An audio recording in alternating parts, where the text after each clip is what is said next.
විශේෂයෙන්ම මගේ ජීවිත කාලෙම විතඹු කරන මාතෘකාවක් තමයි සෙක්ස් කියන්නේ මොකක්ද, සෙක්ස් එක්ක කොහොමද අපේ සමාජයේ තියෙන ගම්දනුව කියන පැත්ත ගැන කතා කරන්නේ.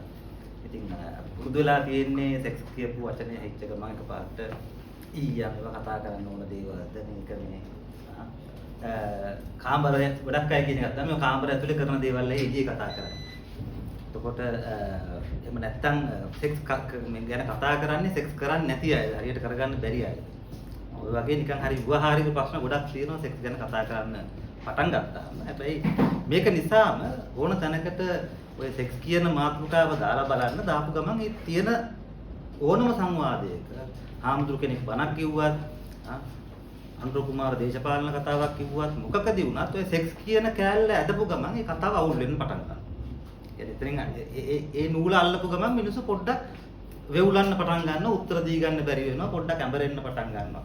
මෙතන තියෙනවා මොකක් හරි අපිට පේනවා මේ කතා නොකර මාරු වෙන්න හදන, මග හරින්න හදන ලොකු වෑයමක්. ඉතින් අපි ගත්තොත් එහෙම මේක මගේ ජීවිතේ පැත්තෙන් ගත්තොත් මම ඉපදෙන්නේ 1976. එතකොට විවෘතාර්ථිකයේ 77 ලංකාවට එන්නේ. විවෘතාර්ථිකයත් එක්ක සෑහෙන වෙනස්කම් ප්‍රමාණයක් ලංකාවේ විශේෂයෙන්ම රූපවාහිනිය.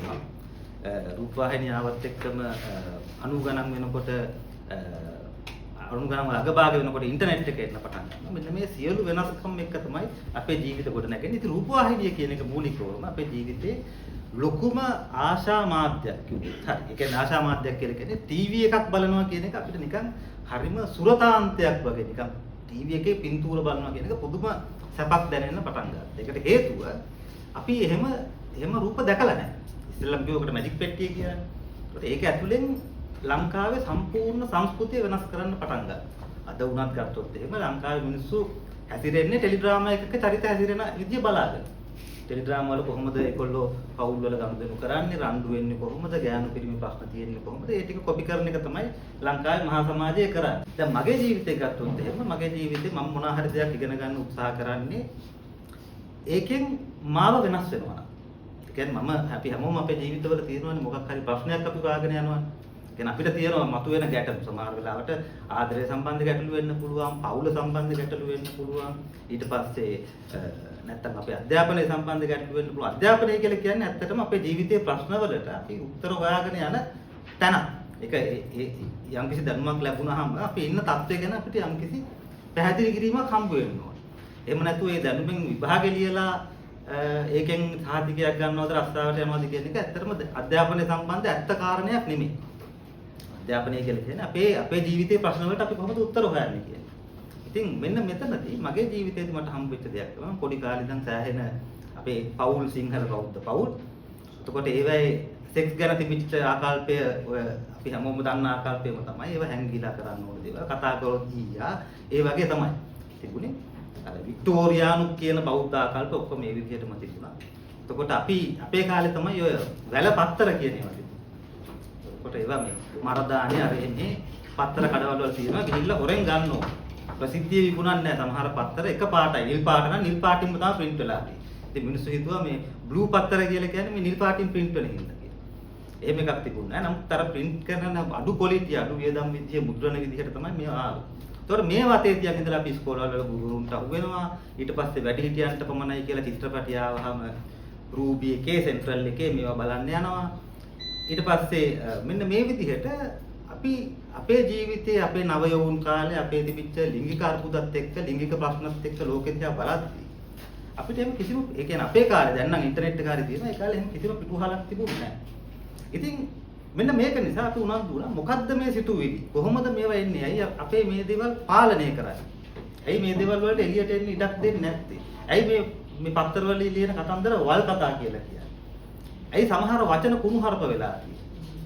ඇයි අපිට පුක කියන වචන කියන්න බැරි? පුක කොහොමද කැත වචනයක් වුනේ? එතකොට අනිත් දේවල් අත කන නාසය මේ දේවල් හොඳ වචන වෙලා පුක නරක වචනයක් වෙනවා. හැබැයි පුකත් අපේ ඇඟේ තියෙනවා. මේව කොහොමද හැදෙන්නේ?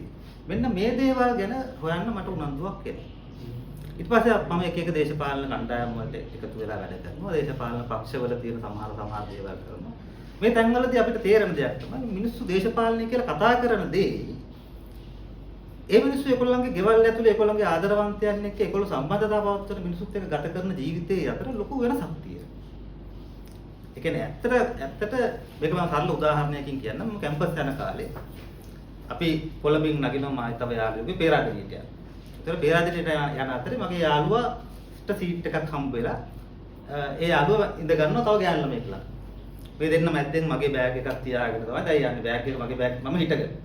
ඒතර මගේ බෑග් එකක් තියාගෙන යන ගමන් මුන් දෙන්න කතා කරනවා සෑහෙන්න ඒ එදා හම්බෙච්ච ගෑනු ළමයෙක් ඒ බස් එකේ. මගේ යාළුවත් එක්ක මගේ බැච් ඌත් එක්ක කතා කරනවා රටේ තියෙන දේශපාලන මාක්ස්වාදය ගැනයි නාට්‍ය කලාව ගැනයි මේ දේවල් ගැන කතා කර යනවා. මාත් ඉතින් පුදුමෙන් අහගෙන ඉන්නවා මට ඉතින් මේක පාට බස් එකේ හම්බෙච්ච කෙල්ලෙක් එක්ක මෙච්චර දේවල් කතා කරන්න පුළුවන් කියලා මට සීට් එකක් හම්බෙච්ච ගමන් මට අග්ගාලා මගේ බෑග් එක ගන්නවා. බෑග් එක ගන්නකොට මුගේ අත අර ගෑනු ළමයාගේ සාය අස්සේ තියෙනවා. ඒකට මේගොල්ලෝ වචන වලින් කතා කර ගියාට දේශපාලනය ගැන ආරම්භ නම් හැබැයි බෑග් එකට යටින් සිද්ධ වෙලා තියෙන කතිකාව වෙන දෙයක්. ඔන්න ඕක තමයි දේශපාලනයේ සෙක්සුයි අතර තියෙන සම්බන්ධය ඇත්තට. ඒ කියන්නේ අපි යටින් කරන අපේ ආශාවත් එක්ක අපේ ජීවිතේ අපි හොයාගෙන යන දේවල් එක්ක අපි ඇත්තට කරන දේ අපි එළියේ පෙනී ඉන්න දේ සද්දෙට කියන දේ අතර ලොකු වෙනසක් තියෙනවා. මෙන්න මේ දෙක එකතු කරන්න පුළුවන් කොයි වෙලේකවත්. නැත්තම් අපිට ඇත්තටම බඩගින්නට බඩගිනී කියන්න පුළුවන්ද? බඩගින්න කිව්වහම අපි විප්ලවය කියලා කියන්නේ නැතුව. අපිට සෙක්ස් ඕන නම් අපි ආදරය ඕන සෙක්ස් ඕන කියලා කියන්න පුළුවන්ද? නිකන් ඒක සමානාත්මතාවය නැත්තම් නිර්ධන පාන්තික අයිතිය වගේ වචන පාවිච්චි කරන්නේ නැති. අපි ඇත්තටම අපේ ජීවිතයේ තියෙන අවශ්‍යතාවයද අපි ඇත්තටම ආමන්ත්‍රණය කරන්නේ. නැත්තම් අපි ඒක බොරුවක් කරලා ඒක වහන්න ඒක මග අරින්න අපි නිකන් බොරු වචන පාවිච්චි කරනවද දේශපාලනය කියලා. ධනවාදය වෙන්න පුළුවන්, මාක්ස්වාදය වෙන්න පුළුවන්, සමාජවාදය වෙන්න පුළුවන්. එතනදී මම ඉල්ලා සිටිනවා මම ලිබරල් දක්ෂිනාංශික වගේ පදනමකින් මාව ගන්න එපා කියලා. මොකද මම යම් කිසි කෙනෙක් වාමාංශික තර්කණයක් අරගෙන එනකොට මම ඒක ප්‍රතිවිරුද්ධ අන්තයේ පෙනී ඉන්නවා තමයි. මම ඒක එහෙම නොවෙන්නේ ඇයි කියලා පෙන්නනවා තමයි. නමුත් මට දක්ෂිනාංශය වෙනුවෙන් පෙනී ඉන්නවත් වාමාංශය වෙනුවෙන් පෙනී ඉන්නවත් එහෙම විශේෂ හේතුවක් නැහැ. මොකද මම පෙනී ඉන්න සෙක්ස් කියන මාතෘකාව වමෙන් පිළිගන්නෙත් නැහැ, දකුණෙන් පිළිගන්නෙත් නැහැ. ඒක වමේ හෝ දකුණේ මාතෘකාවක් නෙමෙයි. මේ දෙකටම බාර ගන්න බැරි වෙන කලාපයක්. ඒක නිසා මම අර කවුරු හරි මට ඉස්සරහට අභිමුඛ වෙන එක්කෙනාගේ මතයට වෙනස් මතයක් දරුවට ඒ වෙනස් මතයෙන් මාව අයිඩෙන්ටිෆයි කරන එක එච්චරම සාර්ථක ක්‍රමයක් නෙමෙයි. මම මේ ඉතින් මගේ ජීවිතේ මම කියාගෙන ගියා වගේ මට දැනෙච්ච දේ තමයි සෙක්ස් කියන එකේ තියෙනවා දේශපාලනයක්. ඒ දේශපාලනයේ ගති කියන්නේ ඒ දේශපාලනයේ වැඩ කරන්නේ කොහොමද? සරල උදාහරණයක් විදිහට කිව්වොත් එහෙම අපි දැන් මේ කාලේ ජනප්‍රිය චරිතයක් හින්දා අනුර කුමාරව ගත්තොත් අපේ ජනාධිපති විදිහට අනුර කුමාර කියන දේ නෙමෙයි අනුර කුමාරගේ ආශාව වැඩ කරන්නේ කොතනද? අනුර කුමාර ආස කරන්නේ කොහෙටද ඇත්තටම? තමුත්තේගම ඉඳන් ජනාධිපති ධූරේ වෙනකන් ආපු තරුණයෙකුගේ ලංකාවේ ආශාව වැඩ කරන්නේ කොහොමද කියන එක තමයි මගේ දේශපාලනය. එහෙම නැතුව අනුර කුමාර වෙනස් කරන්න යන දේශපාලන සදාචාරය හෝ ආර්ථික ක්‍රමය හෝ මේ දේවල් දිහා මම බලන්නේ නැහැ. මම කියන්නේ ඒවා අදාළ නැහැ කියන එක නෙමෙයි. මම ફોකස් කරන ඒරියා එක තියෙන්නේ ඊට යටි. එතකොට ඒක නිසා මම අහන ප්‍රශ්න වල තියෙනවා අනුර කාටද ආදරය කරන්නේ? අපේ ජනාධිපතිතුමාගේ ආදරය තියෙන්නේ කොතනද? අපේ ජනාධිපතිතුමාගේ ලිංගිකත්වය තියෙන්නේ කොතනද? අපේ ජනාධිපතිතුමාගේ අනුරාගය තියෙන්නේ කොතනද? මම දේශපාලනය කියලා උනන්දු වෙන්නේ මේ විදිහට. ඒකට හේතුව තමයි කවුරු හරි දැන් තියෙන තත්ත්වයෙන් පොඩ්ඩක් අතීතයට ගිහිල්ලා බැලුවොත් රාජපක්ෂව තේරුම් ගන්න පුළුවන් එකම දේ මහින්ද රාජපක්ෂ කියන චරිතේ තේරුම් ගන්න පුළුවන් එකම දේ තියෙන්නේ එතන. මහින්ද රාජපක්ෂ කතා කරන දේ මහින්ද රාජපක්ෂව තේරුම් ගන්නත් බෑ. මහින්ද රාජපක්ෂ පොළොවේ පස් කන එකෙන් අපිට මහින්ද රාජපක්ෂව තේරුම් ගන්නත් බෑ. හැබැයි මහින්ද රාජපක්ෂගේ ආශාව තියෙන කොතනද කියලා බැලුවොත් අපිට අන්තිමට මුළු දේශපාලනයම අකුලන්න වෙච්ච තැන එතන. හේතුව අපි තේරුම් ගත්ත මහින්ද රාජපක්ෂ කියන්නේ එයාගේ පවුල ගැන විතරක් බලන මිනිස්සෙක්. එතකොට පවුල කියන්නේ මොකක්ද අන්තිම? පවුල කියන්නේ එයාගේ ලිංගික කලාපය. එයා සෙක්ස් කරලා ළමයි හදපු ඒකකේනේ පවුල කියලා කියන්නේ. එතකොට ඒක තමයි අන්තිමට එයා අපේ රටේ දේශපාලන විදිහට අපි බාරගත්තේ. එතකොට මම කියන්නේ මගේ යෝජනාව තියෙන්නේ අනිත් සියලු කලාපයන් බලන්න එපා කියන එක නෙමෙයි. ඒ වෙනුවට ඒ කතා කරන මිනිස්යාගේ ආසාව තියෙන්නේ කොතනද කියන කාරණේ මිස් කරන්න එපා. මම මේකට අපි සරල තැනකින් එළඹෙමු. මම මේ කියන කතාව අහගෙන ඉඳලා එකක් තමයි තේරෙන්නේ නැති මොනවා හරි තියෙනවා නම් එහෙම ඔළුවට උඩින් යනවා වගේ තියෙනවා නම් අනිවාර්යෙන් අහන්න. ඒකට හේතුව සෙක්ස් කියන දේ ගැන කතා කරනකොට ඒක තියරි එකක් නෙමෙයි, ඒක තේරෙන්න ඕන. ඒක තේරෙන්නේ නැත්නම් ඒක සෙක්ස් නෙමෙයි. ඒක ඇඟට තේරෙන්නේ. ඒක මුලයටත් වඩා ඒක ඇඟට තේරෙන්න ඕන. අඩේ මෙහෙම එකක් තියෙනවා. මොකද මේක දර්ශනය හෝ න්‍යාය හෝ තියරිය නෙමෙයි. මේක තියෙන්නේ කොයිතරම් ඔයාගේ ළඟට ඔයාගේ දේශපාලනය ගේනවද? ඔයාගේ අතපය ළඟට, ඔයාගේ ඇස් වලින් පිනවන දේවල් ළඟට, ඔයාගේ කතා කරන වචන ළඟට ඔයාගේ දේශපාලනය ගේනවද? ඔයාගේ පංචේන්ද්‍රයන් ළඟට ගේනවද කියන. ඒක නිසා මේක අර කාගේ හරි දේශපාලන න්‍යායක් නැත්නම් මාක්සියානු ප්‍රාග්ධනය පිළිබඳ තර්කණය වගේ බලන් ඉන්න දෙයක්. මේක හැම එකටම තේරෙන්න ඕන. ඊළඟ එක තමයි මේ කාරණේදී මම සමහර දාර්ශනිකයන්ගේ සමහර අදහස් දක්වපු අයගේ දේවල් උපුටා ගන්නවා. ඒකේ අදහස කිසිම විදියකින් මම මාර ඇකඩමික් උගතෙක් කියන එක නෙමෙයි. මම මේ පොත් ඔක්කොම කියවලා මේගොල්ලන්ගේ මුල් කෘති දක්වා හඹාගෙන ගිහිල්ලා එහෙම අරගෙන ආපු මහා දැනුමක් තියෙන එකෙක් නෙමෙයි. මම හොයාගෙන යන දේවල් වලින් මට හම්බ වෙන දේවල් ටිකක් මම ෂෙයා කරන එක තමයි මම කරන්නේ. ඒකින්ද අර මේ සාමාන්‍යයෙන් අපි ඉගෙන ගන්නකොට මේ ඇකඩමියා මේ විශ්වවිද්‍යාල පද්ධතියක් ඇතුලේ තියෙනවානේ. අපි මුල් කෘතිය හොයාගෙන යන්න ඕනේ. ඒ කෘතියේ යාට අනුබද්ධ තවත් කතිකාවන් හොයාගෙන යන්න ඕනේ. එහෙම නෙමෙයි මම මගේ ප්‍රශ්න වලට උත්තර හොයාගෙන යනකොට මට හම්බ වෙච්ච කලාපයන් ගැන තමයි මම කතා කරන්නේ. අපි සරල තැනකින් පටන් ගමු. නෙළුම් කුළුණ බලලා තියෙනවනේ හැමෝම බලලා තියෙනවද? හැමෝම බලලා නැත්නම් ඒක ඇත්තටම ලොකු අඩුවක්. නෙළුම් කුළුණ කියන්නේ මේ කාලේ බිහිවෙච්ච ලංකාවේ චිත්‍රපටි වලින් ඉතාම විශිෂ්ට ගණයේ චිත්‍රපටියක්. ඒ චිත්‍රපටිය මගහරින එක දේශපාලනය ගැන උනන්දු වෙන කාට හරි සෑහෙන හිස්තනක් අඩුවක් පෙන්වන කාරණයක් කියලා මම විශ්වාස කරනවා. ඒ කියන්නේ නෙළුම් කුළුණ බලලා නැත්නම් නෙළුම් කුළුණ අනිවාර්යෙන් බලන්න. හේතුව නෙළුම් කුළුණේ තියෙන මෙන්න මෙහෙම කතාවක්. මම නිකන් සරලව බලපු නැති අයටත් නිකන් සෝරි ඉතින් උතකොට කතාවේ පොඩ්ඩක් ස්පොයිල් වීමක් සිද්ධ වෙනවා. නමුත් මට කියන්න වෙනවා ඒක. නෙළුම් කුළුණේ තියෙන්නේ අප්පච්චි කෙනෙක් මැරෙනවා. අවුරුදු 70ක විතර අප්පච්චි කෙනෙක් මැරෙනවා. එතකොට අප්පච්චිට ඉන්නව ළමයි දෙන්නේ. එක ළමෙක් ඉස්කෝලේ මාස්ටර් කෙනෙක්, අනිත් එක්කෙනා නිකන් ඒ පළාතේ ඇවිදින බොන කන අපේ ඔය මොනවා හරි එදිනෙදා වැඩක් කරලා කීයක් හරි හම්බ කරගන්න තරුණිය. එතකොට මේ අප්පච්චිගේ ළමයි දෙන්න කලබල වෙන කාරණයක් තියෙනවා. අප්පච්චි මැරුණාම අප්පච්චිගේ පුරුෂ ලිංගය කෙලින් වෙලා. එතකොට මේ පුරුෂ ලිංගය එක්ක අප්පච්චිගේ මිනිය පෙන්වන්නේ කොහොමද? පෙට්ටියක දාලා මේක පෙන්වන්න බෑ. මොකද එන මිනිස්සු බලන්නේ ආනේ කියාගෙන අඬාගෙන එනවා. අඬාගෙන එනකොට පේනවා මේක. මේක දැක්කයන් පස්සේ උන්ට මැරිච් එක අමතක වෙනවා. මෙන්න මේ අරුබුදය තමයි නෙළුම් කුළුණේගේ කතාවේ තියෙන්නේ. හැබැයි කවුරු හරි හොඳට බලන් හිටියොත් ඒ නෙළුම් කුළුණේ අප්පච්චි ජීවත් වෙන ගෙදර අපිට තේරුම් ගන්න පුළුවන් කවුරු හරි අපේ අර එක එක කාලවල වල ගෙවල් මාරු වෙනවනේ. අපි දන්නවා 80 හැදිච්ච ගෙවල් තියෙනවා. 2000න් පස්සේ හැදිච්ච ගෙවල් තියෙනවා. ගේ බැලුවම ගෙද හැකි මේක කොයි කාලේ හදපු ගෙයක්ද කියලා. ඒ වගේ මේ ගෙදර මේ අප්පච්චිගේ ගෙදර 56 විතර හැදිච්ච ගෙයක්. ඒක හරි අයිකොනික් තැනක්. මේක මටත් මතක් කරලා දුන්නේ භූපති එයාගේ විචාරයකදී. ඇත්තටම ඒක 56 හැදිච්ච ගෙයක් වගේ තමයි. ඒත් 56 කියන්නේ මොකද්ද අපේ ලංකාවේ? අපේ ලංකාවේ දේශපාලනයේ ලොකු ඛණ්ඩනයක් ඇති වෙච්ච අවුරුද්දක් බණ්ඩාරනායක ඇවිල්ලා සිංහල පමණින් කියලා ඇවිල්ලා මේ ඔක්කොම සිංහල බෞද්ධ බලවේගයක් බවට පත් වෙන්න පටන් ගන්නවා 56 ඉඳන්. එතකොට මෙන්න මේ 56ට කලින් හිටපු අප්පච්චි තමයි මැරෙන්නේ. ඒ කියන්නේ 56 ගෙවල් හදපු අප්පච්චි තමයි මැරෙන්නේ. ඒත් මේ අප්පච්චි ගැන අපිට පොඩ්ඩක් පෙන්නනවා කලින්. අප්පච්චි ටිකක් ගමේ ඇවිදින තොටු පොළවල් වල නාන ගෑනු දිහා පොඩ්ඩක් බලන් ඉන්න. හැබැයි වෙන කොල්ලෝ එහෙම බලන් හිටියොත් එන්නේ උන්ගේ කනට ගහන. මේක සමහර කෑලි අහුවෙන්නේ ටැමිල් ෆිල්ම් එකකට ගම. සිංහල එකේ සමහර ඒවා නැහැ. කනටත් ගහන. හැබැයි එයා නිකන් පොඩ්ඩක් බ්ලූ ෆිල්ම් බලන්න try කරන පොඩි අශ්ලීල පැත්තක් අපි අපේ භාෂාවෙන් කිව්වොත් එහෙනම් පොඩි වනතර පැත්තක් අප්පච්චිට තියෙනවා. හැබැයි අනිත් පැත්තෙන් එන ශිෂ්ට ළමයින්ම හරියට හැදෙන්න ඕන. කෙල්ලෝ දිහා බලන්න බෑ. කන පොඩි වෙන්න ගහනවා කියලා හදන කෑල්ලකුත් තියෙනවා. රැට පුතා එක්ක ඉඳගෙන පොඩි ෂොට් එකක් දාන කෑල්ලකුත් තියෙනවා. ඒතකොට මේ අප්පච්චිගේ තියෙනවා කරුවලයි එළියයි අතර සෑහෙන අමුතු බැලන්ස් එක. හැබැයි අප්පච්චිට හැදෙන ළමයි දෙන්නේ. එක ළමයෙක් ඉස්කෝලේ මාස්ටර් කෙනෙක්.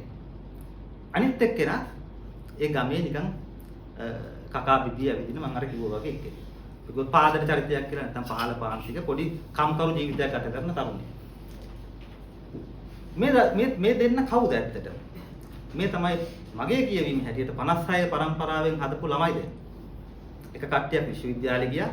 විශ්වවිද්‍යාලේ ගිය පරම්පරාවෙන් හැදුනා ජනතා විමුක්ති පියවරුණත් අනිත් පැත්තෙන් චම්පික රාමකල අරගෙන ගිය හෙළ උරුමය, සිහළ උරුමය ওই ධාරාවේ ජාතිකවාදී ධාරාවක් තිබුණා. උගත් සිංහල බෞද්ධ වාමාංශිකුණත් සිංහල බෞද්ධ, දක්ෂිණාංශිකුණත් සිංහල බෞද්ධ. එතකොට අනිත් කට්ටිය කවුද? නූගත් වැඩි කොට දාන කීයක් හරි ඩීල් එකක් දාන පොහොට්ටුවට ඡන්ද දීපු 69 ලක්ෂ කියන කොටස. මේ පරම්පරාවන් දෙක තමයි අර අප්පච්චිගෙන් හැදෙන්නේ. එතකොට ඒ හැදිච්ච පරම්පරාව දෙකේ විශේෂත්වයක් වෙනවා. අප්පච්චිගේ පුරුෂ ලිංග කෙලින් වුණාට අර පරම්පරාවේ දෙන්නගෙම පුරුෂ ලිංග කෙලින් වෙන්නේ නැහැ. චිත්‍රපටියේ ඒ දෙන්න කසාද බඳපු ගෑනු කතා වෙනවා. යකෝ අප්පච්චිට පුළුවන් මුන්ට බෑ. උන්ට පුදුමයි එහෙම පුරුෂ ලිංගයක් කෙලින් වෙනවා දැක්කහම මේ ගෑනුන්ට මොකද මේ ළමයි දෙන්නටම බෑ. මේක හරි සංකේතාත්මක දෙයක්. අපි ගත්තොත් එහෙම අපේ ඉතිහාසයේ සිංහල බෞද්ධ කියන එක පටන් ගන්න අනගාരിക ධර්මපාලකෙන්. අනගාരിക කියන කැලේ එන්නේ අය සෙක්ස් කරන්නේ නැහැ. ඒකෙන් තමයි ඩෙන්ටිටි එක ගන්න. සෙක්ස් කරන්නේ නැහැ කියන එක. එතකොට මෙතනින් එන්නේ මොකද්ද? බෙලහීන කියන කතාව. බෙලහීන මිනිස්සුගේ සෙක්ෂුවල් එනර්ජි එක ඩ්‍රයිව් කරන්නේ නැත්නම් මිනිස්සු සෙක්ස් කරන්නේ නැහැ කියලා කියන්නේ. එයා බෙලහීනයි. එතකොට බෙලහීන පරම්පරාව තමයි 56 අප්පච්චිගෙන් පස්සේ බිහි වෙන්නේ. ඒගොල්ලන්ගේ තීරණ හැම එකකම තියෙනවා මේ බෙලහීනතාවය. ඒගොල්ලන්ගේ තීරණ මහින්ද රාජපක්ෂ තීරණයක් ගත්තාම ගෑනු ටික අම්මේ මහ රජානෝ කියලා ආවා වගේ එන්නේ නැහැ. මොකද මහින්දට තිබිච්ච සෙක්ෂුවල් කැරිස්ම එක අර තියෙන වල්කමෙත් ඉන්න පුළුවන් සුදු පිරුවටෙත් දාලා ඉන්න පුළුවන් කියන යකා සහ දෙවියා අතර සෙල්ලම් කරන්න පුළුවන් සෙක්ෂුවල් ඩයිමන්ෂන් එක මේ ඊළඟ පරම්පරාවල උන්ට නැහැ. ඒගොල්ලෝ සදාචාරය කියන එකේ බෙලහීනිය බවට කප්පාදු කරපු චරිත ආශාව කප්පාදු කරලා තියෙනවා. තමන්ගේ ආශාවට බයයි. ඒක පිළිගන්න බයයි. ඒක හංගගෙන ඉන්නේ. ඒකට අරක්කු ටිකක් බුවත් ඒක හංගගෙන බොන්න ඕන. කෙල්ලෙක් එක්ක හිටියත් ඒක හංගගෙන කරන්න ඕන. නැත්තම් කරගන්නම බෑ. මෙන්න මේ කියන බෙලහීන පරම්පරාවක උපත ගැන කතන්දරේ නෙළුම් කුළුණ බැලුවොත් තේරුම් ගන්න පුළුවන්. එතකොට අර අපේ දැන් කොළඹ තියෙන මහා නෙළුම් කුළුණ කියන්නේ ඒ අප්පච්චිගේ මහා ශිෂ්ණය. ඒ ශිෂ්ණයෙන් පස්සේ තව ශිෂ්ණයක් කෙලිමුන්නේ නැහැ ලංකාවේ. ඒක මොන නායකයා ආවත් එහෙම තමයි පරම්පරාවේ ඛේදවාචකේ ඇවිල්ලා තියෙන්නේ. ඔන්න ඔතනින් මම කියන්නේ තේරුම් ගන්න පුළුවන් කෙනෙකුට සෙක්ස් සහ පොලිටික්ස් අතර තියෙන සම්බන්ධය කොයි වගේ දෙයක්ද? දැන් මම කිව්වේ පුරුෂ ලිංගයේ කතාව. හැබැයි පුරුෂ ලිංගයේ කතාව ඇතුලේ තියෙනවා සම්පූර්ණයෙන්ම මිනිස්සෙකුගේ ලිංගික කප්පාදු කිරීම ඇතුලේ. නැත්තම් මිනිස්සෙකුගේ ලිංගිකත්වය බාර ගන්න බැරි සෙක්ස් කියන එක පොසිටිව් දෙයක් විදිහට බාර ගන්න බැරි වීම ඇතුලේ සිද්ධ වෙන්න නියමිත දේ. මොකද්ද බෙලහීන වුණාන් පස්සේ වෙන කතන්දර එයා ගන්න තීරණවල. එයා කොහොමද ආදරය කරන්නේ තව කෙනෙකුට? එයා කොහොමද තව කෙනෙක් එක්ක සම්බන්ධතාව පවත්වන්නේ? එයා කොහොමද සමූහයක් එක්ක සම්බන්ධතාව පවත්වන්නේ? එයාට පුළුවන් ද අනුරාගයක් නිර්මාණය කරන්න යම්කිසි අරමුණක් වෙනුවෙන් මිනිස්සු අරගෙන යන්න. මෙන්න මේ දේවල් තමයි දේශපාලනයේදී වැදගත් වෙන්නේ. එතකොට අර සෙක්ෂුවල් එනර්ජි එක නැත්තම් මේ මිනිස්සයාට සෙක්ෂුවලි බෙලහීන නම් එයා හැමතිස්සෙම තමන් හැංගෙන්න බලාගෙන ඉන්න චරිතයක් නම් තමන්ගේ යටින් වහන් කරන දෙයක් තියෙනවා නම් හොඳම උදාහරණේ ලංකාවේ සාමාන්‍ය ලෝකේ වාමාංශික ව්‍යාපාර කියන ඒවා සෙක්ස් වලට බය නැහැ. සෙක්ස් බය නැතුව බාර ගන්න පිරිසක් නේ වාමාංශික කියලා කියන්නේ දක්ෂිණාංශිකයෝ සෙක්ස් වලට බය පිරිස. නමුත් ලංකාවේ කොයි වාමාංශිකයද සෙක්ස් වලට බය නැහැ? වැඩිපුරම බය හැංගුනේ ලංකාවේ මේ සෙක්ස් වලට වාමාංශිකයෝ. 80 ගණන් වල ජනතා විමුක්ති පෙරමුණට තමයි සමලිංගිකත්වයේ බාර ගන්න බැරි වෙලා සමලිංගික අයව පක්ෂයෙන් අයින් කරලා ඒ අයින් කරපු තරහට ඒ මිනිස්සු ඒ පක්ෂම මිනිස්සුන්ව මරන්න පටන් අරගෙන ගෝනි බිල්ලෝ වෙලා එහෙම බිහිසුණු ඉතිහාසයක් තියෙනවා. ඒ වගේම සම්බන්ධතාවයක් පැවැත්වුවෙන් පස්සේ සම්බන්ධතාවය පක්ෂයට ඕන විදිහට පවත්වන්න ඕන කියලා. ඒ කතාදයක් කරනවා නම් පක්ෂය අනුමැතිය ඇතුව කරන්න ඕන කියලා. කවුරු හරි කෙනෙක් බැලුවොත් එහෙම බැලුවා නම් රෝහණ විජේවීරගේ චිත්‍රපටි. ගින්නෙන් උපන් සීතල. ඕල් බලන්න රෝහණ විජේවීර සාකච්ඡා පවත්වමින් ඉන්නවා ගිය ඇතුලේ. හැමතිස්සෙම පෙන්නනවා ළමයි හම්බෙන්න ඉන්න චිත්‍රාංගනී පිටිපස්ස. චිත්‍රාංගනීට වෙන වැඩක් ඉතුරු වෙන්නේ නැහැ චිත්‍රාංගනී ළමයි හද. එතකොට අපිට පේනවා රෝහණ විජේවීර කියන කෙනාට කොහොමද ලිංගිකත්වය නැත්තම් ස්ත්‍රිය ගැන තිබිච්ච ආකල්පය කොයි වගේද?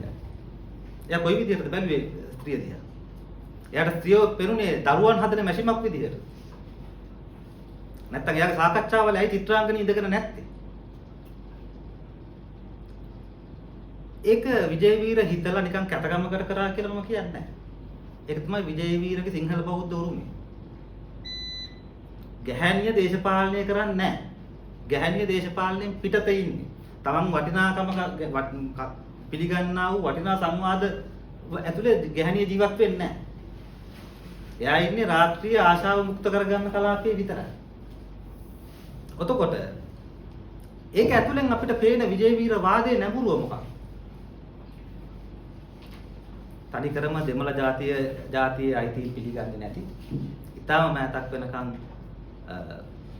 උතුරට බරායු වලින් ගහන්න නැත්තේයි කියලා අහපු මහින්ද රාජපක්ෂව බලයට ගේන්න එකතු වෙච්ච. ඒ ජවිප මතවාදය නිර්මාණය කරන්නේ අර ලිංගිකත්වය ගැන අර තිබුණු ආකල්පය තුලින් තමයි.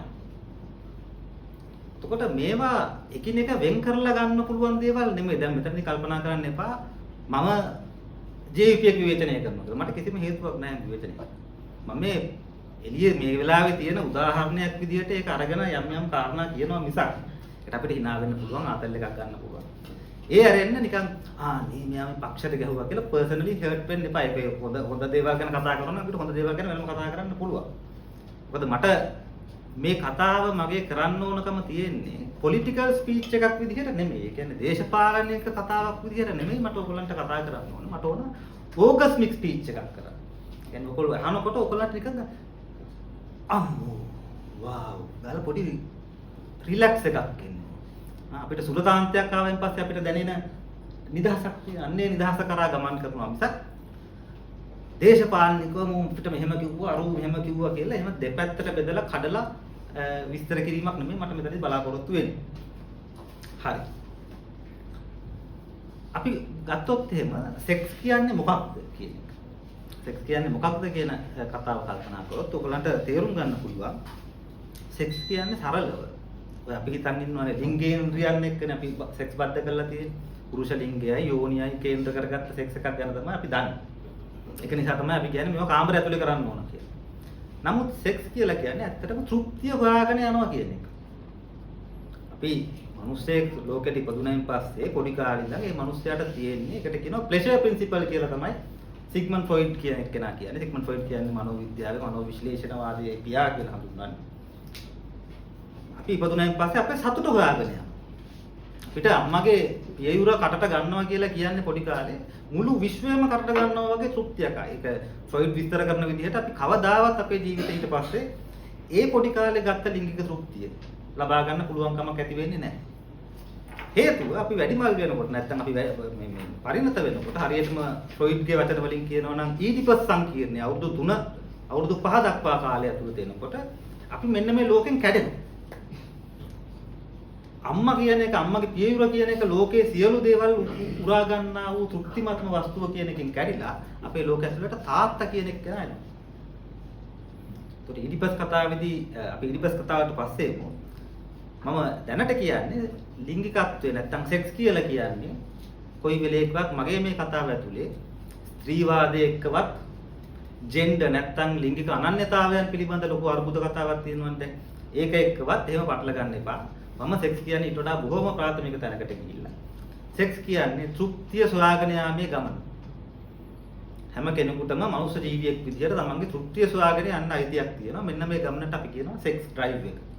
ඒක තමයි ඊරෝස් කියලා කියන්නේ. ඊරෝස් කියන වචනේ තේරුම තමයි අපි ග්‍රීක අර්ථයෙන් ගත්තොත් එමේ ඊරෝස් කියලා කියන්නේ ශෘංගාරයනේ අපි සිංහලෙන් කියන්නේ.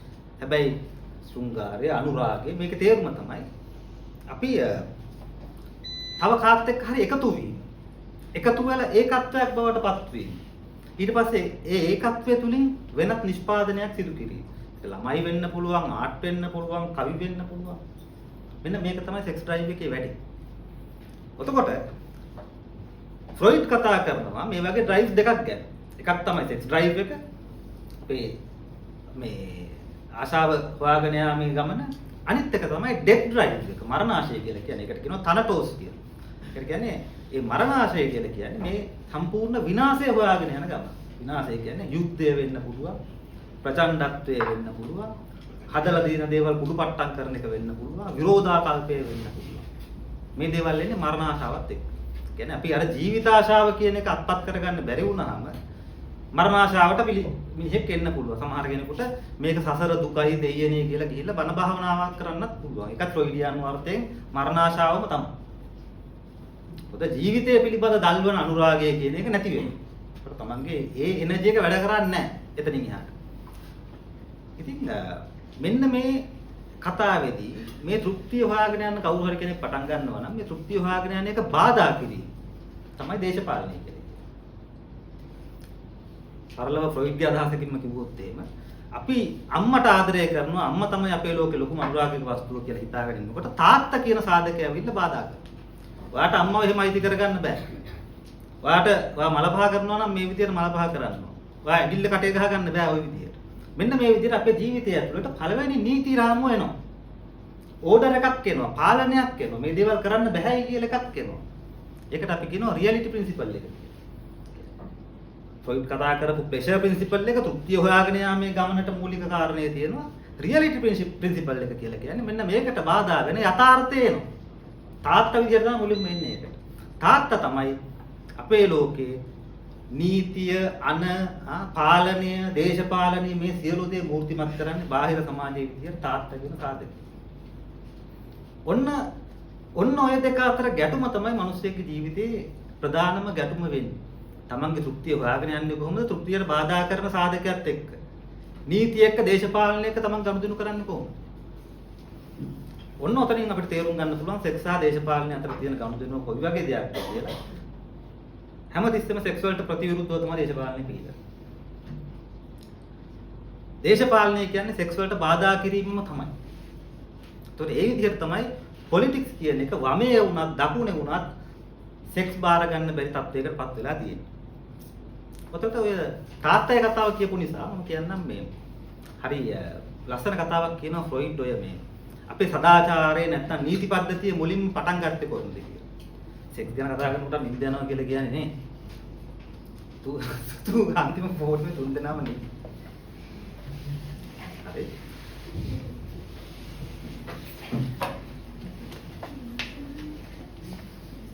එතනදී ෆ්‍රොයිඩ් කතා කරනවා මේවට කියන්නේ අපි මේ සයිකොමිතිකල් ස්ටෝරීස් කිය. සයිකොමිතිකල් කියලා කියන්නේ ඓතිහාසිකව ඇත්ත වෙච්ච කතා නෙමෙයි. හැබැයි මිතොලොජි එකක්. මිත්‍යා කතාවක් විදිහට තමයි මේක තියෙන්නේ.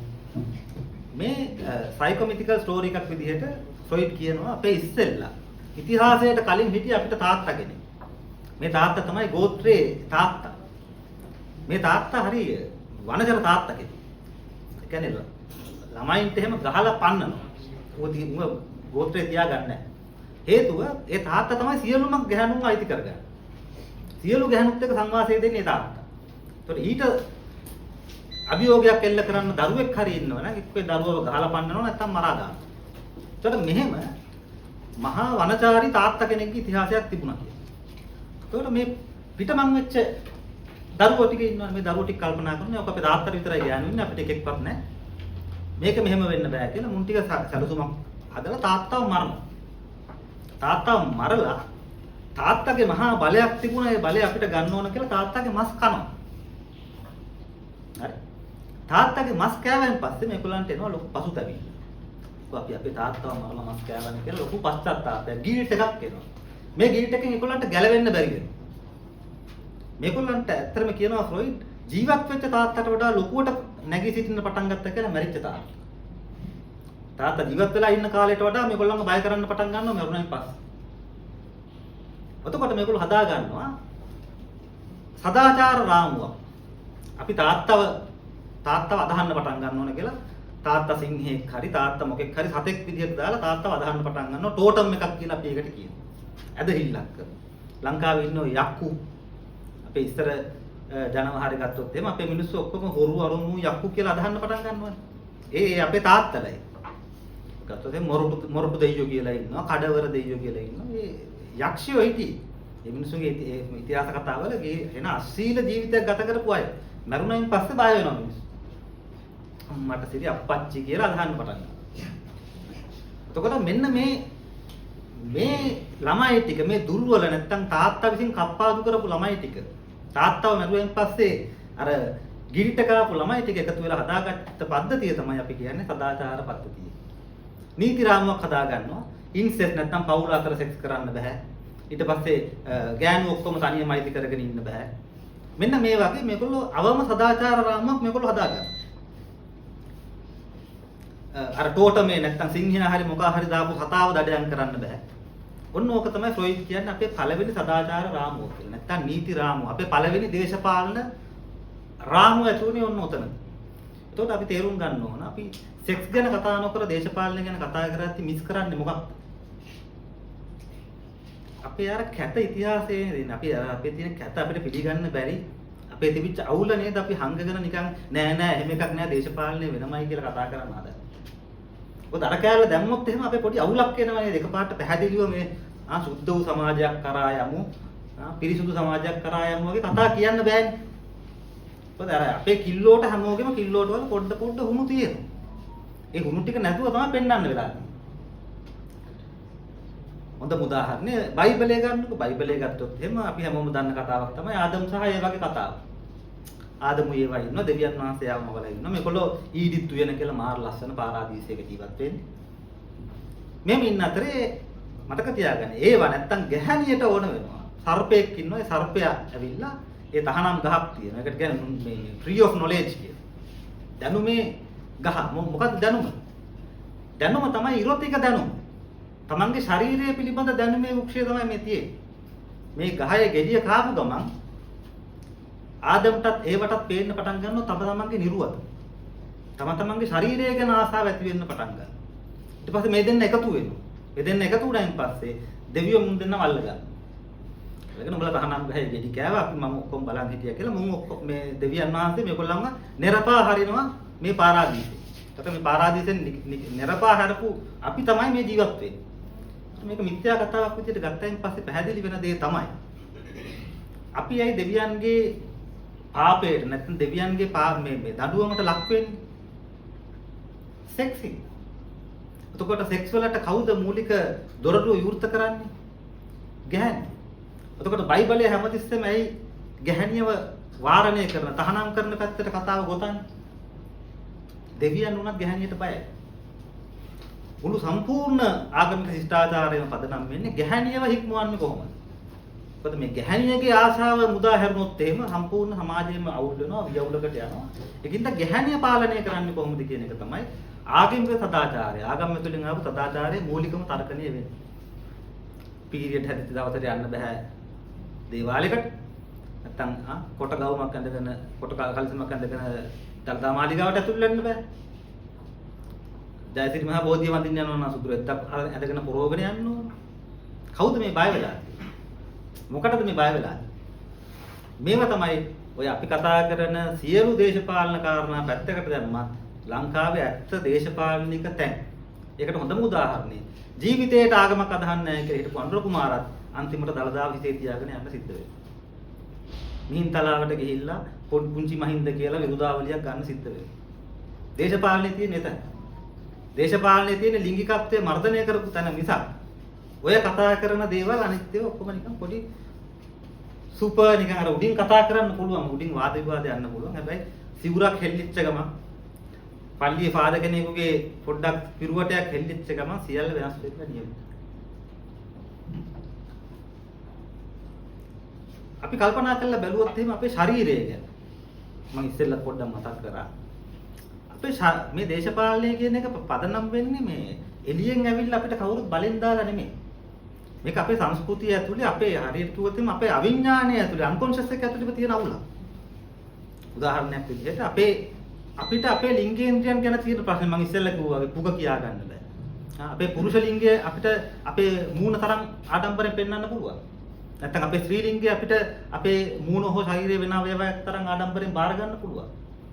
කොහොමද අපේ ශරීරයේ එක කොටසක් කැත වෙලා එක කොටසක් හොඳ වුනේ? එක කොටසක් නරක වෙලා එක කොටසක් හොඳ වුනේ. අපේ ශරීරයම දේශපාලනිකව බෙදලා තියෙන්නේ. අපේ ශරීරය අපේ වුණාට අපේ ශරීරය එක කොටසක් කියලා තියෙනවා මේ කොටස පෙන්වන්න බෑ අපිට. මේ කොටස වහලා තියාගන්න. මේ කොටස පෙන්වන්නොත් උඹලා හිරේ දාන්න. ඒතර අනිත් කොටස පෙන්වන්න පුළුවන්. කවුද ඒක තීරණය කරන්නේ? හරියටම හොඳ කල්පනා කරලා බැලුවොත් අපිට තේරෙනවා සෙක්ස් කියන එකට අපි මේ තරම් බය වෙන්නේ මිනිස්සු විදිහට හරිම සරල කාරණයක් නිසා. ඒ තමයි සෙක්ස් කියන එක ඇතුලේ තියෙනවා අපේ වනචාරී ඉතිහාසය. ඒ කියන්නේ අපි සත්තු විදිහට ගත කරපු ඉතිහාසය. අපි සත්තු විදිහට ගිහිල්ලා අපේ ලිංගික ආශාව අපේ සතුට හොයාගෙන ගිය ඉතිහාසයේ තියෙනවා සෙක්ස් ඇතුලේ. එතකොට අපිට පෙන්වන්න ඕන මිනිස් මනසින් උසස්. ඉතින් ඒකෙන මනස කියන කාරණේ තමයි අපි එළියට අරගන්නේ මිනිස් කිව්වා. ශරීරය කියන කාරණේ අපි බාල්දු කරනවා. ඇඟ නොතකා හරිනවා. මනස තමයි තියෙන්නේ වැඩේ කියලා මානසික සංවාද තමයි ඔක්කොම අපේ යන්නේ කතිකාව. ඇඟ නොතකා හරිනවා. සෙක්ස් කියලා කියන්නේ ඇඟේ දේශපාලනය.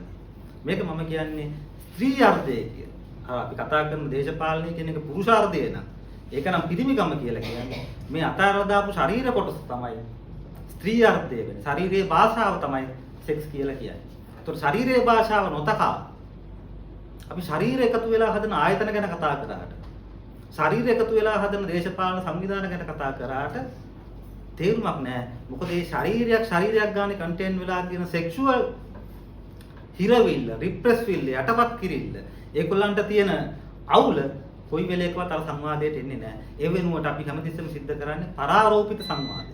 ඒ කියන්නේ අපිට තියෙන එක වෙන එකක්, අපි ඒ වෙනුවට බොරු වචන කියනවා. අපිට තියෙන එක අපිට තේරුම් ගන්න බෑ. අපි ඒ වෙනුවට වෙන මොකක් හරි කියලා ඒක වෙනුවෙන් අපේ ජාතිය කියලා එකතු වෙනවා. ඇත්තටම අපිට තියෙන ලොකු ලිංගික ප්‍රශ්නයක්. සමහර වෙලාවට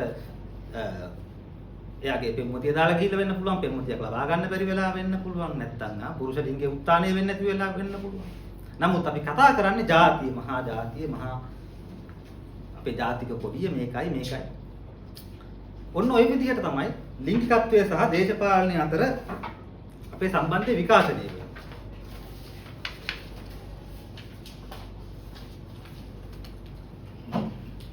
අපි පොඩ්ඩකට හැරලා බලමු නිකන් තේරුම් ගන්න මේ කොහොමද මේ දේශපාලනය කියන එකයි සෙක්ස් කියන එකේ ඉතිහාසය වර්ධනය වෙලා තියෙන්නේ. ඓතිහාසික වශයෙන් ගත්තාම අපිට පේනවනේ සමහර කාරණා කොහොමද ඩිවෙලොප් වෙලා තියෙන්නේ කියලා. ඒකට අපිට තේරුම් ගන්න ලේසි. මේ දැන් අපි මේ දේ විදිහට මෙහෙම බැලුවට මේක ඒ කාලේ බලලා තියෙන්නේ මේ විදිහට.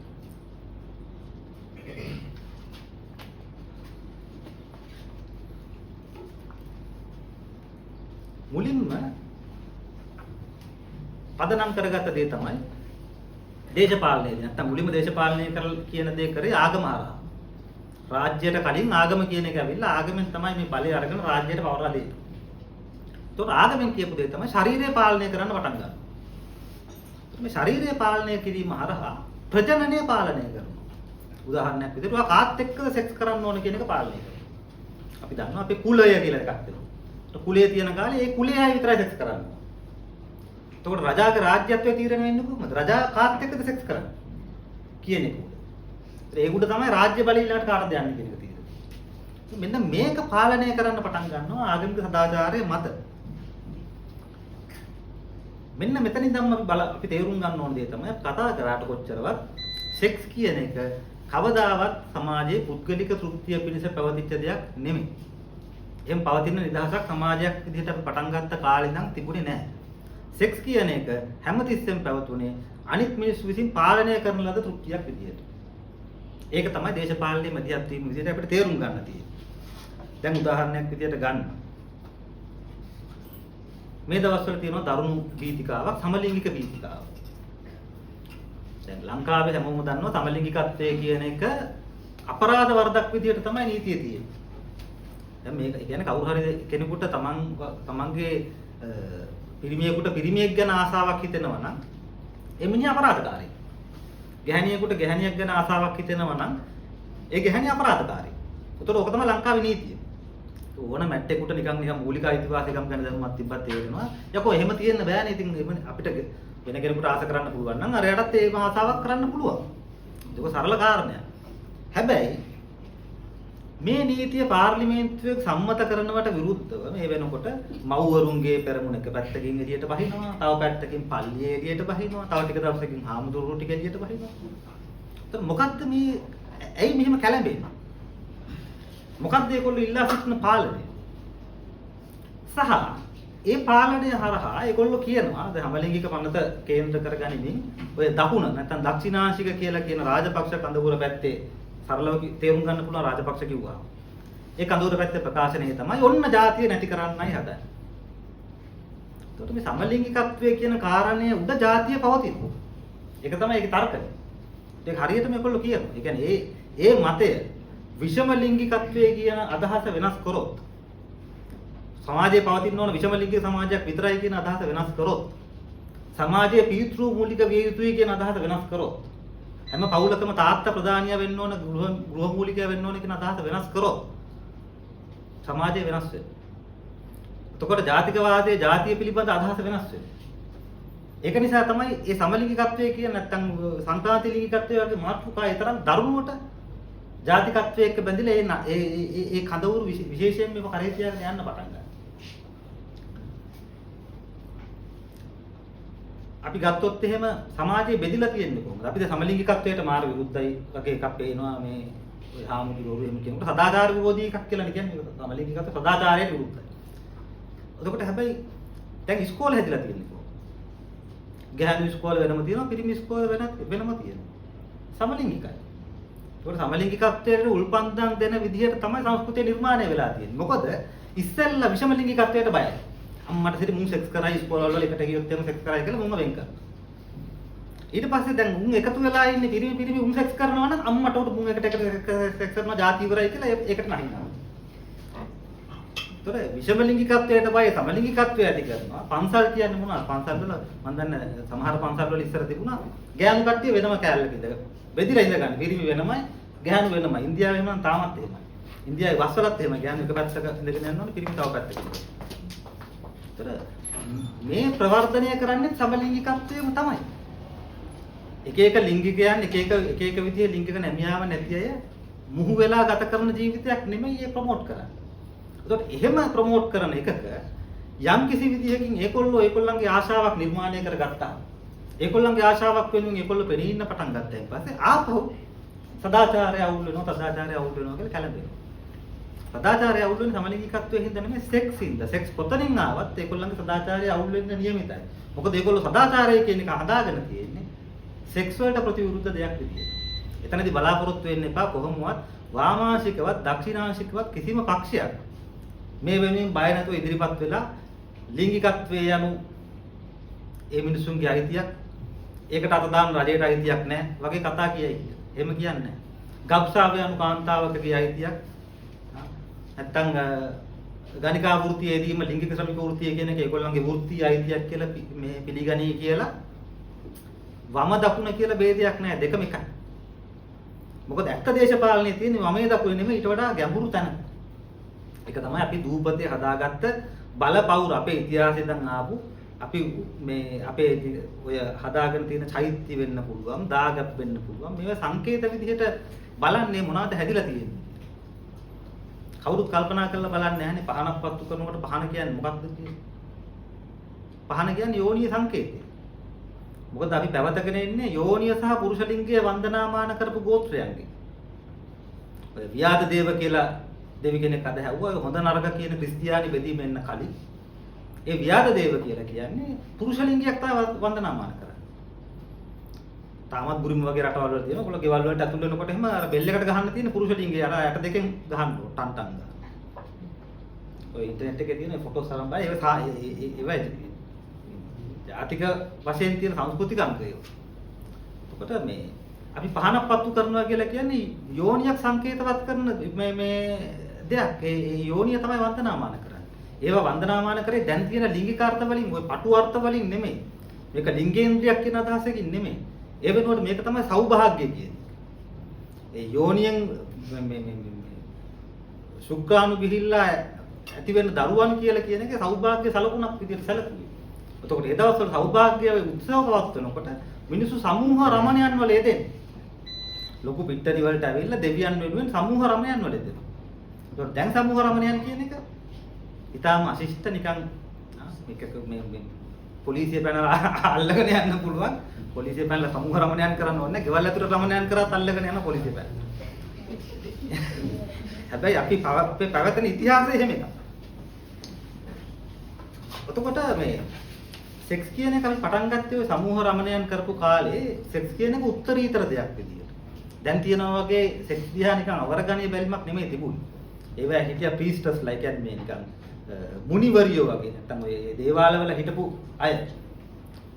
ඒගොල්ලෝ මේ රමණයන් මේ උත්සවයන් සංවිධානය කරනවා. එතකොට රජවරුන් පාලකයන් තමයි ඒවට අනුග්‍රහය දක්වන්නේ. හැබැයි මේක ඇතුලේ රාජ්‍යයේ නැත්තම් මේ බලයේ පාලනයක් ඒක ඇතුලේ තිබුණා. ඉතින් ටික තමයි අපිට දකින්න හම්බ වෙන්නේ මේ පාලනය කොච්චර දැඩි විදිහට හරියටම කිව්වොත් එහෙම අපේ ඇඳ උඩට මෙන ගානට එන ගාන ඉතිහාසයේදී ටිකට් එක අපිට හම්බ වෙනවා. හැබැයි අපි තේරුම් ගන්න ඕනේ තමයි ඒ කාලේදී සෙක්ස් ගැන තිබිච්ච සදාචාරය මේක නෙමෙයි. සෙක්ස් කියන එක දැන් උදාහරණයක් විදිහට ගැහැණියව පිළිගත්තේ දේපොලක් විදියට. ඒ පවුලේ දේපොලක්. එයාව තව කෙනෙකුට දුන්නාම හරක් බානක් ගන්න පුළුවන්. ඒව. එතකොට මේ කන්‍යාභාවයේ ප්‍රතිවිරුද්ධතාවය කියන දේවල් තිබුණේ මේ දේපොල එක්ක බැඳිච්ච සංකල්ප විදියට. දැන් තියෙන සෙක්ෂුවල් මීනින් එකෙන් නෙමෙයි. දැන් අපිට අවිල්ල තියෙන තේරුම එන්නේ ක්‍රිස්තියානිකරණයත් එක්ක. සෙක්ස් කියන එක පාපයක්. සෙක්ස් කියන එක ගිල්ට් එකක් නැත්නම් පසුදැවිල්ලක් එක්ක සම්බන්ධ දෙයක්. දෙවියන් වහන්සේගෙන් දඩුවම් ලද දෙයක් කියන එක එන්නේ ක්‍රිස්තියානිකරණයෙන් පස්සේ. ඊට කලින් යුගයන් වල අපිට සෙක්ස් ගැන දකින්න හම්බ වෙන්නේ බිම එක්ක පොළොව එක්ක සම්බන්ධ වෙච්ච ඒ පොළවේ සෞභාග්‍ය එක්ක සම්බන්ධ වෙච්ච දේපොළ එක්ක සම්බන්ධ වෙච්ච කාරණයක් විදියට. දැන් උදාහරණයක් විදියට ඇතීනා කියලා ග්‍රීසිය අදහන දෙවඟනක් ඉන්නවා. ඒ දෙවඟන සදාතනික කන්‍යාවක්. හැබැයි මේ කන්‍යාභාවය පිළිබඳ අදහස තියෙන්නේ ක්‍රිස්තියානි කන්‍යාභාවය පිළිබඳ අදහස නෙමෙයි. ඒක තියෙන්නේ ලිංගික නැත්නම් සෙක්ස් වලින් අපවිත්‍ර නොවූ සෞභාග්‍ය පිළිබඳ අදහස. එතකොට මේ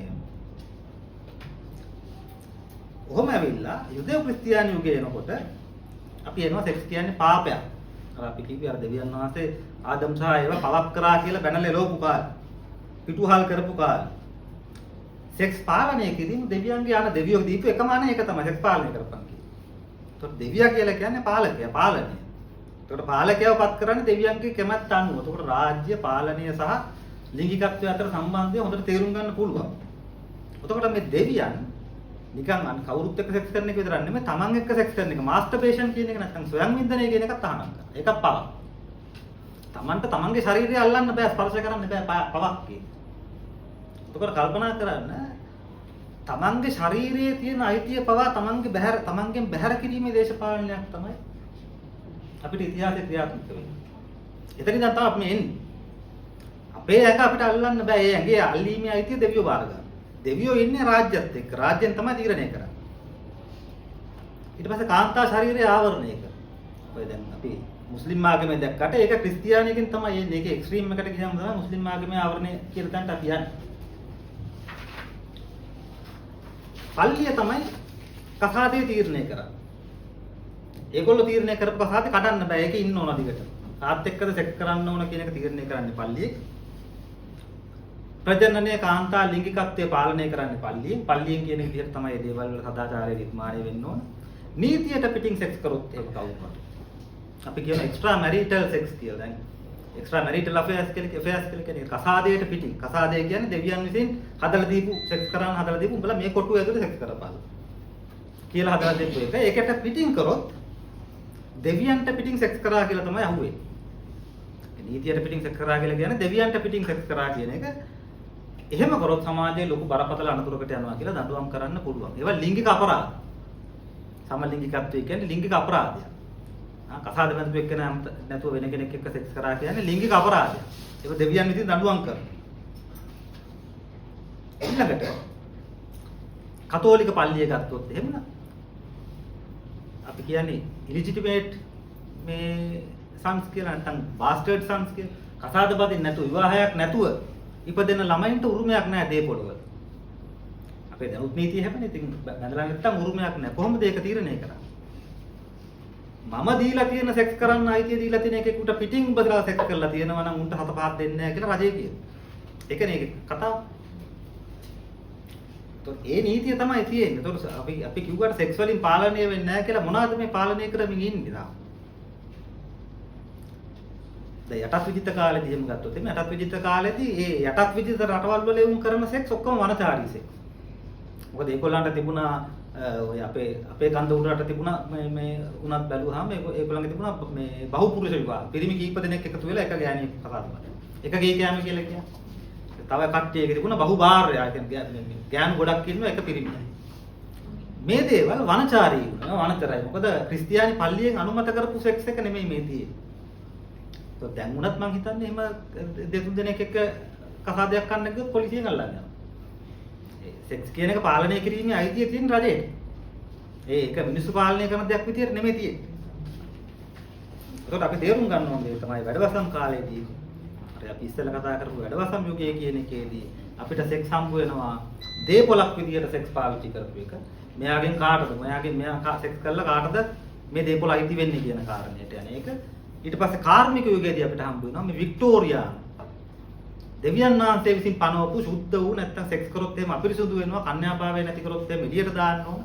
දැන් කවුරු හරි රාමායනය කියලා තියෙනවා නම් ඒ රාමායනයේ බ්‍රාහ්මණ කාලේදී ඒ බ්‍රාහ්මණ ආගමෙත් ওই තියරියම තිබුණා.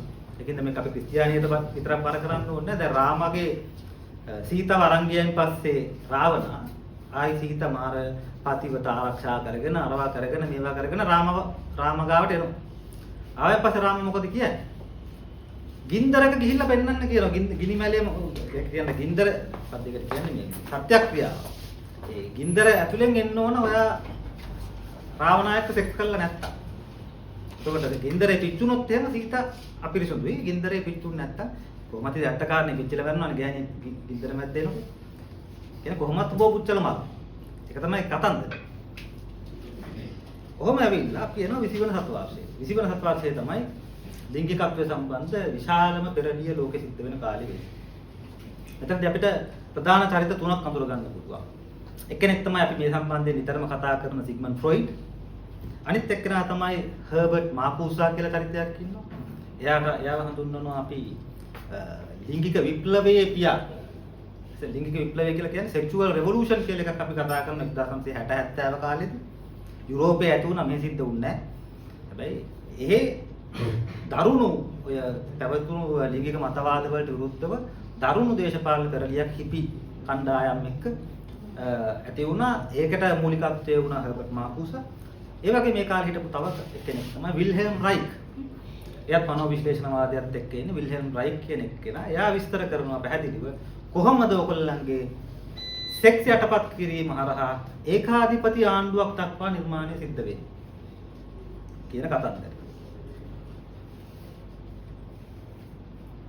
එතකොට මේ 20 වන සියවසේදී අපිට ඇහෙන කතිකාව තමයි සෙක්ස් කියලා කියන එක නිදහස පිළිබඳ ප්‍රකාශනයක්. ලිබරල් අදහසක් විදියට එන්නේ. එතකොට සෙක්ස් පාලනය කිරීම කියන එක මොන දේශපාලනයෙන් කරත් ඒක ඒකාධිපති ෆැසිස්ට් ක්‍රියාවක් බවට පත් වෙන තර්කණයේ එන්නේ 20 වන සතවර්ෂය ඇතුලේ. 21 වන සියවසට එනකොට මේකේ කාරණේ සම්පූර්ණයෙන්ම වෙනස් වෙනවා. ධනවාදී ධනේශ්වර රාජ්‍ය ඇති වෙනවා. ධනේශ්වරයේ විසින් හැමදේම පාරිභෝජනවාදී සමාජයක් කන්සියුමරිස්ට් සොසයිටි එකක් හදනවා.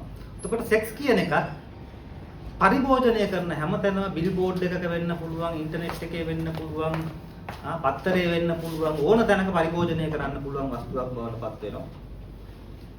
හැබැයි තොර කෙනෙකුට හිතෙනවා හරි ඇඩ්වර්ටයිසින් වල මම කරන ඇඩ්වර්ටයිසින් වල තනිකරම අනුරාගය සෙක්ස් තමයි අපි විකුණන්නේ. එතකොට කෙනෙකුට හිතෙන්න පුළුවන් අඩේ ඔක්කොම සෙක්ස් නිදහස් වුණාද දැන්. නෑ එහෙම නෑ. මේ ඔක්කොම තියෙද්දි ආගමෙන් තියෙන පාලනයත් ඒ විදිහටම තියෙනවා. තාම ලංකාවේ ගබ්සාව තමයි. තාම සමලිංගිකත්වයේ අපරාධය.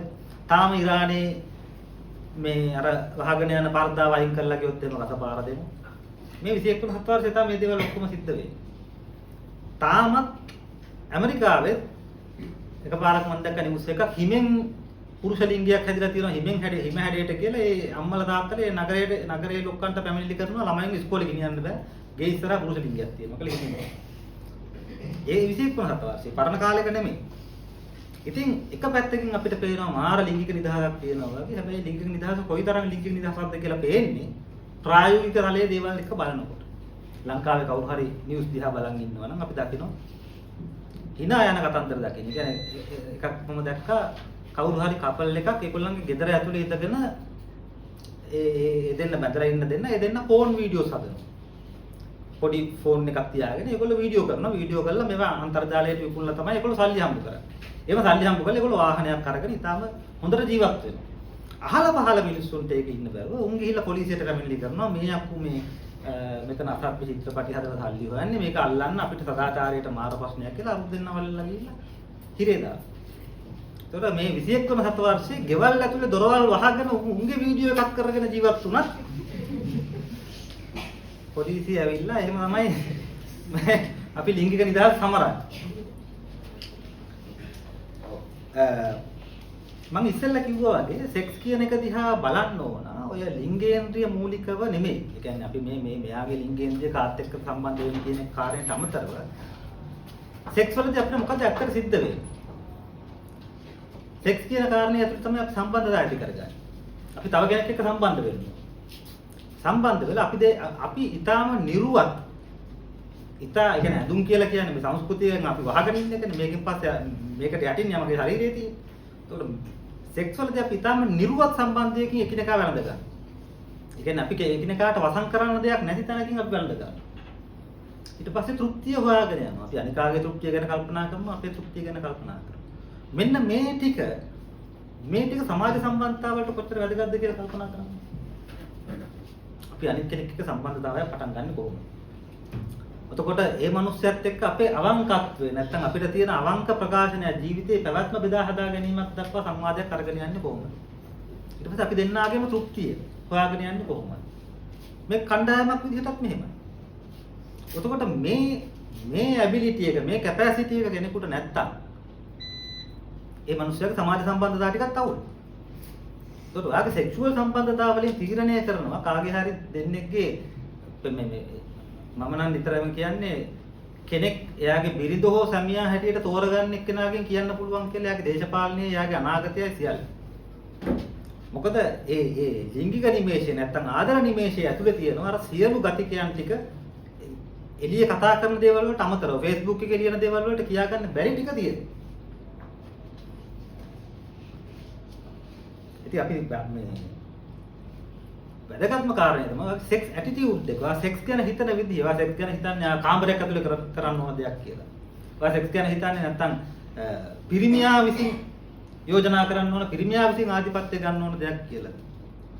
නැත්තම් සෙක්ස් ගැන හිතන්නේ විෂම ලිංගික විදියට විතරක්, ගැහණු පිරිමි විතරක් පවතින ඕන දෙයක් කියලා. එහෙම නැත්තම් සියලු අයගේ ආශාවන් කැමති විදියට කරන්න පුළුවන් කියලා විශ්වාස කරනවා. මෙන්න මේ ඇටිටියුඩ් එක තීරණය කරනවා ඔයාගේ දේශපාලන ඇටිටියුඩ් එක මොකක්ද කියලා. ඔයා ලිබරල් දේශපාලනයටද යන්නේ? ඔයා ඒකාධිපති දේශපාලනයටද යන්නේ?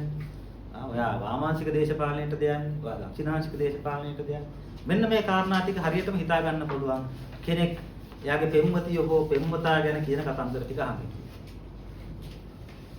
උදාහරණයක් විදිහට කන්‍යා භාවය විශ්වාස කරන අය ඉන්නවා, කන්‍යා භාවය විශ්වාස කරන අය තාම ඉන්නවා. මේ 21 වෙනි සපරාශය වුණත් ඒක තියෙනවා. පතිවත විශ්වාස කරන අය ඉන්නවා. තමන් බැඳලා තමන් එක්ක විතරයි ඉන්න ඕන කියන එක ඉතින් ලංකාවේ පොදු විශ්වාසයක්. ලිංගික දමනය කියලා කියන්නේ තමන්ට ආශාවක් ආවට ඒක තෘප්තිමත් කරගන්න නැතුව කොහොම හරි පාගගෙන භාවනා කරලා හරි කර්ණීයමත් සූත්‍රය කියලා හරි ඉන්න ඕනේ ඒක නොකර කියන එක. එතකොට මේ වගේ පිරිස ඇත්තටම දේශපාලනිකව අධිපතිවාදයට පක්ෂයි. තමන්ව කවුරු හරි පාලනය කරනවට පක්ෂයි. තමන්ට යම්කිසි නීතියක් පනවලා විනයක් පනවලා පවත්වාගෙන යනවට පක්ෂයි. එතකොට පාලකයාගේ ප්‍රශ්නයක් නෙමෙයි ඒක ඒ පාලනය වෙන්න කැමති පිරිසක් ඉන්නේ. ඒ පිරිස තීන්දුව වෙන්නේ ඒගොල්ලන්ට අර සෙක්ස් ගැන තියෙන ආකල්පය උඩ තමයි. ඒගොල්ලන්ට අපි කියනවා කීකරු ළමයි කියලා. කීකරු ළමයි ඔබීඩියන්ස් කියලා එකක් කියනවා. ඔබීඩියන්ස් කියලා කියන එක සමාජයක නරකම දෙයක්. හැබැයි අපි ඔබීඩියන්ස් කියන එක තමයි ප්‍රොමෝට් කරලා තියෙන්නේ. කීකරු වෙන්න කියන එකේ අදහස මොකක්ද? කියන දේ කරන්න. විමසා බැලීමක් නැතුව කියන දේ කරන්න. එතකොට මේකේ ඉන්නේ අර අපි ෆ්‍රොයිඩ් කතා කරා වගේ තාත්තගේ කප්පාදුවෙන් තාත්තා කියන දේ කරන ළමයා. තාත්තගෙන් අහලයි කියන්නේ කරන්නේ. තාත්තට හොරෙන් තමයි හැමදේම කරන්න ඕන. තාත්තා තමයි ගෙදර ලොක්කා. තාත්තගෙන් හැංගිලා ඉන්න ඕන. තාත්තා ඉස්සරහා බොන්න බෑ. ඒ ළමයා තමයි කීකරු ළමයා. එයා සමාජෙත් ඕනම ෆැසිස්ට්වාදයකට කීකරු. ඕනම විදිහක අනපනතකට කීකරු. ඊට පස්සේ ඒගොල්ලෝ සාමාන්‍යයෙන් ජෙන්ඩර් රෝල්ස් පිළිගන්නවා. අම්මා කරන්න ඕන කුස්සියේ වැඩ ටික. තාත්තා තමයි වැඩට ගිහිල්ලා සල්ලි හම්බ කරන් එන්නේ. ඒකට අම්මා රස්සාවකට යන්න නරකයි. අම්මා අරක්කු ටිකක් බොන්න නරකයි. ජෙන්ඩර් රෝල්ස් නේ අපි ජෙන්ඩර්ස් වලට කඩලා තියෙනවානේ. මේ ජෙන්ඩර් එකේ කට්ටිය මේවා කරන්නේ. මේ ජෙන්ඩර් එකේ ජෙන්ඩර් කියලා කියන්නේ ලිංගික භාවය, ස්ත්‍රී පුරුෂ සමාජ භාවය කියලා කියන්නේ. එතකොට මේගොල්ලෝ පිළිගන්නවා පීතෘ මූලිකත්වය. පීතෘ මූලිකත්වය පිළිගන්න සමාජයක් කොහොමද දක්ෂිණාංශික තමයි. ඒකේ ආයි වෙන කතන්දරයක් කියන්න දෙයක් නැහැ. මොකද පීතෘ මූලිකත්වය කියලා කියන්නේම අර සම්පූර්ණ හයරාකි එක. නිලධාරීවාදී ඉහළ සිට පහළට සකස් වෙන්න ඕන කියන එක. කවුරු හරි දෙන කෙනෙකුගේ අන්න යටතේ අනිත් අය පාලනය වෙන්න ඕන කියන එක. සමාජයේ පන්ති ක්‍රමයක් තියෙනවා ධනපති ක්‍රමය, නිර්ධන ක්‍රමය, අර ක්‍රමය, මේ ක්‍රමය කියන. මේ ඔක්කොම එකයි. මේ ඔක්කොම ඇති වෙන්නේ අර පීතෘ මූලික සමාජය පිළිගන්න, තාත්තව පිළිගන්න, තාත්තගේ යන පිළිගන්න, අම්මා ගෙදර ඉන්න ඕන කියලා පිළිගන්න. ඒ තියෙන ඊටාම සරල ලිංගික ආකෘතිය ඇතුලේ. ඒ පවුල ඇතුලේ නිෂ්පාදනය කරන දේ තමයි ඒගොල්ලෝ ඇවිල්ලා විශ්වවිද්‍යාලය ඇතුලේ වෙන්න පුළුවන්, පස්සේ ගිහිල්ලා පක්ෂ දේශපාලනය ඇතුලේ වෙන්න පුළුවන් කතා කරන්නේ. ඒගොල්ලෝ කොච්චර කටපාඩම් කරත් ඒගොල්ලෝ අන්තිමට වැඩේ කරන්න යනකොට ඒ දේ සිද්ධ වෙනවා. මාක්ස්වාදයේ කොච්චර කතා කරත් අනුර කුමාරට යන්න වෙනවා දළදා මාලිගා. ඒක වෙනස් කරන්න බෑ. අනිත් පැත්තෙන් අපි ගත්තොත් මේ මොනොගමි නොවන මොනොගමි කියලා කියන්නේ එක මිනිහෙක්ගේ ගැහණියක් පහළ බඳිනවා මේ දැන් පස්සේ මේගොල්ලෝ එකට ජීවත් වෙනවා. එතකොට ඊට පිටින් සම්බන්ධතාව නැහැ. මේක තමයි මොනොගමි පවුල. එතකොට මොනොගමි නොවන සම්බන්ධතාව. ගෑනු ගොඩක් එක පිරිමියෙක් එක්ක ඉන්න වෙන්න පුළුවන්. ගෑනු දෙන්නෙක් තව පිරිමියෙක් එක්ක ඉන්න වෙන්න පුළුවන්. පිරිමි තුන් දෙනෙක් එක ගෑණියෙක් එක්ක මොන විදියකින්ද අපි දන්නේ ඕන විදියකට මික්ස් වෙලා ඉන්න පුළුවන් සම්බන්ධතාව පිළිගන්නවා නම් ඒව අමුත්තක් නැත්තම් ඒගොල්ලන්ට. ඒගොල්ලෝ ස්වභාවිකවම ලිබරල්. ඒගොල්ලෝ තෝරගන්නේ දේශපාලනයේදී ලිබරල් අන්තයන් තමයි. ඒගොල්ලෝ මිනිසුන්ගේ මානව අයිතිවාසිකම් වෙනුවෙන් කතා කරනවා. ඒගොල්ලෝ මිනිසුන්ට මොකක් හරි වෙනකොට ඒක අසාධාරණයක් කියලා දකින්න. ඒගොල්ලෝ පාලනය ඉවසන්නේ නැහැ. ඒක එන්නේ පවුල ඇතුලේ. පවුල තමයි පළවෙනි දේශපාලන ඒකකේ. පවුල ඇතුලේ තමයි දේශපාලන පොලිටිකල් ට්‍රේනින් එක හම්බ වෙන්නේ. දැන් උදාහරණයක් විදිහට ලංකාවේ පීතෘ මූලික පවුල තියෙනවා, මාතෘ මූලික පවුල තියෙනවා. අපි හිතන්නේ පීතෘ මූලික පවුල විතරයි තියෙන්නේ කියලා. හැබැයි මම එන්නේ මාතෘ මූලික පවුලක්. අපේ පවුල් වල අම්මලා තමයි ප්‍රබල. තාත්තලා රස්සාවල් කරනවා නම් හැබැයි සියලු තීරණ ගැනීම සියලු පාලනයන් නතු වෙලා තිබුණේ අම්මට. ඒතර අම්මගේ පාලනය යටතේ හැදෙන එකෙකුයි මම ඊට පස්සේ පීතෘ පාලනයන් යටතේ හැදෙන මගේ යාළුවෝයි ගත්තාම මට වෙනස්කම පැහැදිලිව පේන්න පටන් ගන්නවා. ඒගොල්ලෝ දේශපාලනය ගැන දකින විදිය, ඒගොල්ලෝ ජීවිතය ගැන දකින විදිහ නෙමෙයි අම්මගේ පාලනයක් යටතේ හැදිච්ච නැත්නම් මාතෘ මූලික පවුලකින් එන කෙනෙක් දකින්න. අපි කියනවා ජීවිතය ගැන දැනට තියෙන vertical නැත්නම් තිරස් කියවීම පීතෘ මූලික නම් horizontal නැත්නම් සිරස් කියවීම මේ පීතෘ මූලික නම් තිරස් කියවීම අපිට කියන්න පුළුවන් මාතෘ මූලිකයි කියලා. එතකොට ඒක අපි ඒකේ හයරාකීස් නැහැ. ඒකේ පීතෘ මූලිකත්වයක් නැහැ. ඒකේ විවිධත්වයන් ඉඳ තියෙනවා. ඒක සෙක්ෂුවල් රිප්‍රෙෂන් එකක් නැහැ. මම උදාහරණයක් විදිහට කියන්න. මම පොඩි කාලේ මම කිව්වේ අපි එන සෙක්ෂුවල් රිප්‍රෙසිව් පීරියඩ් එකක අපි හිටියේ. හැබැයි වාසනාවට රාජපක්ෂ යුගයේ වගේ නෙමෙයි. ඒක ජාතිකවාදයට ඉලක්ක කරලා තිබුණේ නැහැ සෙක්ෂුවල් රිප්‍රෙෂන්. ඒ වෙනුවට සුචරිත ගම්ලත්ලා අනිත් කට්ටිය මෙහෙම ඇවිල්ලා වෙන සංවාද ඇතුලේ මේක පොඩි කලාව පැත්තට තමයි යොමු කිරීමක් කරලා තිබුණේ. ඒක නිසා තමයි අමුතු චිත්‍රපටි හැදෙන්න පටන් ගත්තේ. විමුක්තිලා එක චිත්‍රපට ජාතියක් හදනවා, හඳගමල තව චිත්‍රපට ජාතියක් හදනවා. මේ විදිහ දෙයක් එන්න පටන් ගන්නවා. ඔක 2005න් පස්සේම නෙමෙයි 2005න් පස්සේ මේ සම්පූර්ණ ලිංගික යටපත් කිරීම යොමු කරනවා ජාතිකවාදයට. කෙලින්ම දෙමළාට විරුද්ධව නැත්තම් මුස්ලිම් එකාට විරුද්ධව අපේ සිංහල පදිකට කියන්නේ සිංහලේ ඒක හදන්න යොමු කරනවා. එතකොට මේ කාලෙදී අවුරුදු 12 13 වගේ කාලෙදී මම සම්පූර්ණයෙන්ම සමලිංගිකයි. ඒ කාලෙදී අපි නෑදෑයෝ එකතු වෙලා ඉතින් මොකද අපිට සමලිංගිකයි කියවට ඒක ඇත්තටම සමලිංගිකයි කියන්න බෑ. හේතුව අපිට කෙල්ලෝ වැටෙන්නේ නැති නිසා තමයි සමලිංගික. ඒක නිසා අපි අපේ ඒ නෑදෑයෝ අහු වෙන කොල්ල කුරුට්ටු එකතු වෙලා අපිට කරන්න පුළුවන් ලිංගික ක්‍රියාකාරකම් කරමු. ඒව නිකන් උඩට ඕජීස් වගේ වෙන්න පුළුවන් සමහර වෙලාවට 4-5 දෙනා එකතු වෙලා එක කාමරේ. ඕක අපේ ආච්චිට එක දවසක් අහු වුණා. ආච්චි දොර ඇරලා බලනකොට අපි අම්මට කිව්වේ ඔක්කොම හෙළුවෙන් එකක් අනිකයි කටාස්සේ ඕවා. අම්මට අපි හිතුවා ඉවරයි අපේ ගෙවල් වලින් එළියට දාලා අපි අනාථ වෙලා සත්‍යයක් තමයි තියෙන්නේ. නමුත් ඇත්තටම ආච්චි එක ගණන් ගත්තේවත් නැහැ. ආච්චි එක නිකන් තාත්තලට කියලා හරි අම්මලට කියලා හරි මේක ලොකු විස්තරයක් බවට පත් කරගත්තේ නැහැ. hina වෙලා පස්සේ කිව්වා මේ ඔය වගේ දේවල් වැඩි දුර තියාගන්න එපා. එතකොට මං අද පුදුම වෙන දෙයක් තමයි අද කාලේ අම්ම කෙනෙකුට ඕක අහු වුණා නම් ඒ වෙන දේ අපේ ආච්චි ඉස්කෝලේවත් ගියේ නැති ආච්චි කෙනෙක් කොයිතරම් පළල් විදිහකට ජීවිතේ බාර ගන්න පුරුදු වෙලා තිබුණාද? ඒගොල්ලෝ මේ වික්ටෝරියානු එතික්ස් වලින් නෙමෙයි ජීවිතය ගැන මේ තේරුම් ගැනීම කරේ. ඒගොල්ලන්ට ජීවිතේ ඊට වඩා ලොකුයි. ජීවිතේ ගොඩක් දේවල් වෙන්න පුළුවන්. මේක මහා අපරාධයක් වෙලා මනෝ වෛද්‍යවරයෙක් ගාවට අරන් ගිහිල්ලා මූට රෝගයක් තියෙනවා කියලා එහෙම නෙමෙයි. ඒ 19 වෙනි සියවසේ ආපු මෙන්ටල් අවුලෙන් නෙමෙයි ඒගොල්ලෝ ලිංගිකත්වයේ දිහා බැලුවේ. ඒක විනෝදයක් කොළුකමක් ඒ විදිහට තමයි ඒගොල්ලෝ බැලුවේ. ඒකට මේ උරුමය වෙනුවට දැන් ඉගෙනගත්ත උගත් අයගේ උරුමයට මොකක්ද උනේ? ඒගොල්ලෝ කොහොමද මේ වගේ දෙයක් දිහා බලන්නේ? ඒ මනුස්සයාගේ මුළු ජීවිත කාලෙම නිශ්චය කරන්න පුළුවන් ඒකේ. එහෙම වුණා නම් මම සමලිංගිකයෙක් වෙනවා. ඒක මගේ ජීවිතේ එක කාලයක එක පරිච්ඡේදයක් විතර මම අදත් ඒක ගැන සතුටෙන් කතා කරන අපේ ආච්චිව තේරුම් ගන්න උත්සාහ කරන පරිච්ඡේදයක් බවට පත් වෙනවා. මම කියන්නේ ඒ මාතෘ මූලික පෞල් වලින් එන උරුමයයි පීතෘ මූලික පෞල් වලින් එන උරුමයයි අතර සෑහෙන වෙනසක් තියෙනවා. ඒ කියන්නේ වේවැලෙන් කන්ට්‍රෝල් කිරීම කියන එක පීතෘ මූලික පෞලක කතන්දරයක් වගේම මාතෘ මූලික පෞලක කතන්දරේ තමයි ඉමෝෂන්ස් වලින් කන්ට්‍රෝල් කරනවා. අම්මලා අපව පාලනය කරේ අම්මලාට දැනෙන වේදනාව ගැන කියලා. අම්මලාට ඒක ගැන ඇති වෙන හැඟීම ගැන කියලා. ඔබ මට මෙහෙම කරනවද? ඒ වගේ දැන. ඒක හැමතිස්සෙම ඉමෝෂනල් දෙයක්. ඒක මේ අරුව යටපත් කරගෙන බෝ දඬුවම් කරලා හදනවා කියන පැත්තෙන් නෙමෙයි ඒක එන්නේ. මේක ඒ මේල් ෆීමේල් කියන සෙක්ස් මේ මේල් ෆීමේල් කියලා ගත්තොත් වැරදි. ඒක කියන්න ඕන මැස්කියුලින් ෆෙමිනින් කියන්නේ.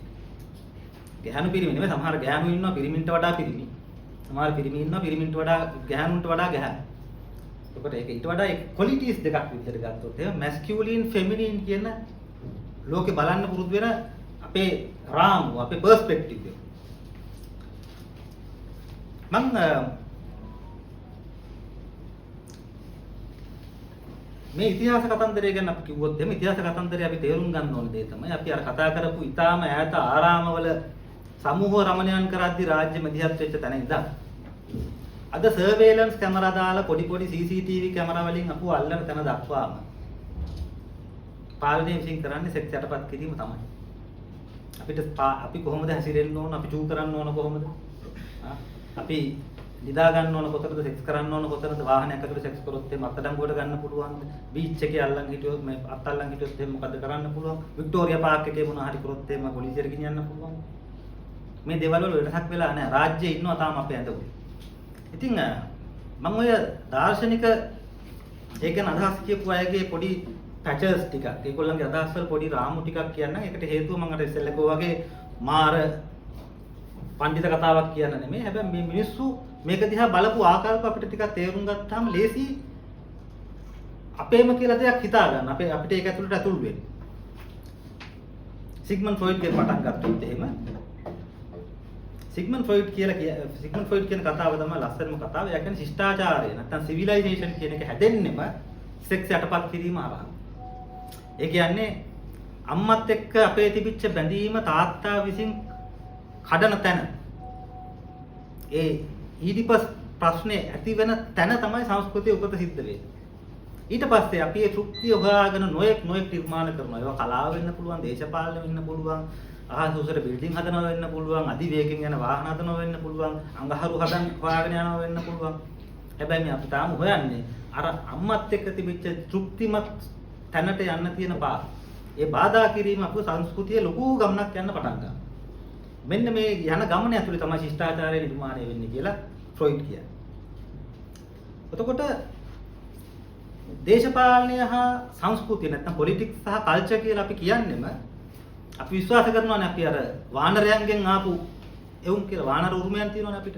අපිට ඕන නම් අපි ආසදේ ඒ වෙලාවෙම බඩගින්න නම් ඒ වෙලාවෙම ගිහිල්ලා කනවා. සෙක්ස් කරන්න ඕන නම් ඒ වෙලාවෙම අහුවෙච්ච එකෙක් එක්ක සෙක්ස් කරනවා.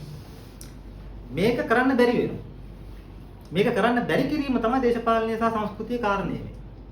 ඔබට මේක කරන්න නම් ඔබ රස්සාවක් කරන්න. ඔබ ගයක් හදන්න. ඔබ ඊට පස්සේ කසාදයක් බඳින්න. ඊට පස්සේ තමයි ඔබට මේක කරන්න. ඒතකොට අපි සෑහෙන දෙයක් නිර්මාණය කරන්න ඕන අපිට ඕන කරන අර මූලික ආශාව දක්වා එන්න. ඔය විදිහට තමයි සංස්කෘතිය නිර්මාණය කරගන්න තියෙන්නේ. අර මූලිකවම අපිට තියෙන තැනින් ඒක කඩලා બ્લોක් කරලා ඒක පාලනය කරලා මේක ඔබට කරන්න බෑ. මේක කරොත් එහෙම චාට පව්කාරයෙක් අපරාධකාරයෙක් කියලා අපෝ සම්පූර්ණ වටයකින් ගෙනියනවා. ඉතින් සමහර වෙලාවට අපි මැරෙනකම් අපි ওই වටේ යනවා. අපිට ඒ තෘප්තිය හම්බ වෙන්නේ නැහැ. ඒක තමයි මිනිස්යාගේ සංස්කෘතික උරුමය කියන්නේ. කවදාවත් ළඟා කරගන්න බැරි වුණු තෘප්තියකින් කැරක්ටරයක් වගේ පස්සෙන් ගිහිල්ලා මැරෙන එක. ඉතින් අපි හිතනවා නෑ මේක අපිට නෙමෙයි අපි ඊළඟ මතු පරම්පරාවට. මතු පරම්පරාවෙන් අපි කරන්නේ. මොකද අපිට මේක කරගන්න බෑ. අපි ඊළඟ પરම්පරාවට දානවා. ඊළඟ પરම්පරාව වුණොත් මතු પરම්පරාව වෙනුවෙන් ඒක කරනවා. හැබැයි කිසිම પરම්පරාවක් ඒක ළඟා කරගන්නේ නැහැ. එතකොට අපි ජීවිතේ තේරුම කියලා කතා කරනවා. අපි හැමෝම කියනවා අපේ ජීවිතේට තේරුමක් තියෙනවා. මීනින්ග් එකක් තියෙනවා. මේ තේරුම කියලා කියන්නේ අපි තේරුම කියලා හදාගන්නෙම මේ අපේ ප්‍රෙෂර් ප්‍රින්සිපල් කියලා අපි කතා කරේ. අපි තෘප්තිය හොයාගෙන අපිට ඕන කරන තෘප්තිය ලබා ගන්න යනකොට රියැලිටි ප්‍රින්සිපල් එක නැත්නම් යථාර්ථවාදී ඇවිල්ලා හැප්පෙනවා. යථාර්ථය. උඹට මේක කරන්න බෑ කියන්නේ. මෙන්න මේකට අපි හදාගන්න සැලසුම. කොහොමද අපි මේ යථාර්ථයට මුහුණ දෙන්නේ? නම් හොරකම් කරලා මේකෙන් සල්ලි හම්බ කරනවද? නැත්නම් මම ගෑණියෙක් හොරෙන් අරන් ගිහලා සෙක්ස් කරනවද? බලහත්කාරයෙන් මේක කරගන්නවද? මෙන්න මේ සැලසුම උඩ තමයි අපි අපේ ජීවිතේ තේරුම කියන එක හදාගෙන තියෙන්නේ. අපේ ප්ලෙෂර් ප්‍රින්සිපල් එක අපේ තෘප්තිය අපි අත්පත් කරගන්න යන්නේ කොහොමද? ඕකට තමයි අපි කෙනෙකුට කියන්න පුළුවන් ඉගෙන ගත්තා, වැඩිපුරම ලකුණු ගත්තා, කැම්පස් එකට ආවා, ආචාර්ය කෙනෙක් වුණා, මෙහෙම වුණා, රට ගියා, ඔක්කොම කරා. මේ ගමන තියෙන්නේ අපේ ප්ලෙෂර් ප්‍රින්සිපල් එකේ සැකස්ම. අපේ ලිංගික තෘප්තිය හොයාගෙන යන ප්ලෑන් එක අපි මේ කියන්නේ. එතකොට අනිවාර්යෙන් අපි ප්‍රෙෂර් ප්‍රින්සිපල් මේ තෘප්තියයි ඒ තෘප්තිය අත්පත් කරගන්න දෙන්නේ නැති රියැලිටි ප්‍රින්සිපල් එක යථාර්ථවාදයේ අතර අනිවාර්ය ගැටුමක ඉන්නවා. ඒකට ඒ ගැටුම ඇතුලේ තමයි අපිට එකපාරටම හම්බ වෙන සමහර වෙලාවට අන්න මුස්ලිම් මෙවුන් පැටව හදාගෙන යනවා අපේ ජාතිය විනාශ වෙනවා වගේ එකපාරට ප්‍රශ්න හම්බ වෙනවා. අන්න සමලිංගිකව වෙනවා අපේ මොකක් හරි නැති වෙන්න හදන්නේ වගේ ප්‍රශ්න ඇති වෙනවා. ඊට පස්සේ ඔන්න ගණිකා වෘත්ති නීතිගත කරන්න යනවා රටේ සංස්කෘතිය ඉවරයි රටේ මේ ඔක්කොම එන්නේ අර අපි හදාගෙන ඉන්න ප්ලෑන් එක. අර අපි තාත්තට යටත් වෙලා පීතෘ මූලික වෙලා අපි හොඳ ළමයි වෙලා යන්තම් කවදා හරි මේ කසාදයක් බැඳලා ළමයෙක් හදාගෙන මේ ඉන්නවා කියන ජීවිතේ කැඩෙන විදිහේ දේවල් අපිට මුණ ගැහෙනවා. එතකොට අපේ ප්ලෑන් එක අවුල් වෙනවා. අපිට හිතා ගන්න බෑ මොකද්ද වෙන්නේ යන්නේ කියලා. අපි හදාගත්ත රාමුව හෙට මෙහෙට හෙල්ලෙන්න පටන් ගන්නවා. මේක නිසා තමයි ජාතිය ඉවරයි වගේ එකක් එන්නේ සමලිංගික අයිතිය දුන්නොත්. නැත්නම් ගබ්සා අයිතිය දුන්නොත්. ඒකේ එන්නේ අපි හදාගෙන තියෙන රාමුව හැදිලා තියෙන අර සෙක්ෂුවල් ෆ්‍රේම්වර්ක් එකක් ඇතුලේ තමයි. ඒ රාමුවක් ඇතුලේ තමයි. ඊපස්සේ අපි කතා කරපු හර්බර්ට් මාර්කුසේ කියන එක්කෙනා. මෙයත් ඒ ෆ්‍රොයිඩියන් සයිකොලොජි එක ඇතුලෙන් ඇවිල්ලා වෙනම පොඩි රැඩිකල් දේශපාලන තීරයක් එක එකතු වෙලා මෙයා කියනවා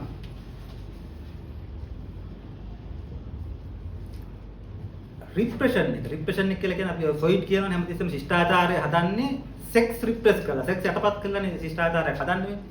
මෙයා කියන්නේ ඒක අනිවාර්ය නෑ කියලා.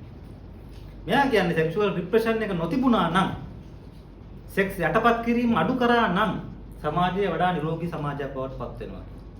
කියන්නේ මිනිස්සු තමන් යටපත් කරන ආසාව එහෙම යටපත් කරන්නේ නැතුව මුදා හරින්න පුළුවන්. තමන් කැමති කෙනෙක් එක්ක තමන්ට සම්බන්ධතාවය ඇති කරගන්න පුළුවන්. තමන් කැමති විදියකට තෘප්තිමත් වෙන්න පුළුවන් සමාජයක් හදන්න නම් යම් සමාජයක උත්සාහය නැත්තම් දේශපාලනය වැඩ කරන්නේ ඒ සමාජය වඩා නිරෝගී එකක් වෙනවා. දැන් අපේ ලංකාව දිහා බලන්න.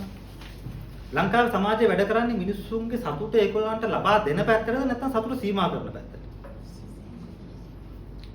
කවුරු හරි කෙනෙක් එහෙම ගාන අඩුවෙන් අරක්කු බෝතලයක් දාන්න කිව්වොත් මොකද වෙන්නේ? මෙයාන්ට වල යෝජනා කරන්නේ අඩු ගානට අරක්කු බෝතලේ. අම්මෝ ඉවරයි අපේ අර පවුල් වල මිනිස්සු දැන් ගෑනුන්ට ගහනවා මේක බීලා ගිහිල්ලා ඊට පස්සේ මේ වෙලාව පවුල් විනාශයි අරකයි මේකයි සංස්කෘතිය ඉවරයි. කවුරු හරි කෙනෙක් එහෙම නිකන් හරි කොන්ඩම් මැෂින් එකක් ගිහිල්ලා කොහේ හරි හන්දියක හයි කරන්නකො කොන්ඩම් මැෂින් එකක් සල්ලි දාලා ගන්න පුළුවන්. හාමුදුරුවෝ ඇවිල්ලා මේක පෙරලලා මේ රටේ මේ කොන්ඩම් ඕනේ නෑ යකෝ මේක අපේ ජාතිය බෝ කරා. මෙන්න මේ වගේ කියන්නේ මේ අපි සමාජයේ තෘප්තිය දැන් අපි කාගේ හරි තෘප්තියක් ලබනවට නෙමෙයි අපි කැමති තෘප්තියට බාධා කරන්න පුළුවන්. සමලිංගිකය දේවල් වලට ආසයි ඒගොල්ලන්ගේ අයිතීන් භුක්ති විඳිනකොට අපිට ඉන්න බෑ. මේක කොහොම හරි නවත්තන්න ඕන මේක කරන්න දෙන්න බෑ. මුස්ලිම් මිනිස්සු ඒගොල්ලන්ගේ සතුටක් භුක්ති විඳිනවා නම් අපිට ඉන්න බෑ. එතකොට තව මොකක් හරි જાතියක් ඒගොල්ලන්ගේ සතුටක් භුක්ති විඳිනවා නම් ඉන්න බෑ. අපි සතුට දෙන්න නෙමෙයි මිනිස්සුන්ගේ මේ තෘප්තිය ළඟා කරලා දෙන්න නෙමෙයි අපි දේශපාලන උත්සාහ කරන්න පුළුවන් තරම් තෘප්තිය බාධා කරලා අරගෙන යන්න පුළුවන්. මේකට තමයි කියන්නේ රිප්‍රෙසිව් සොසයිටි එක. රිප්‍රෙස් කරනවා ආශාව කියන්නේ.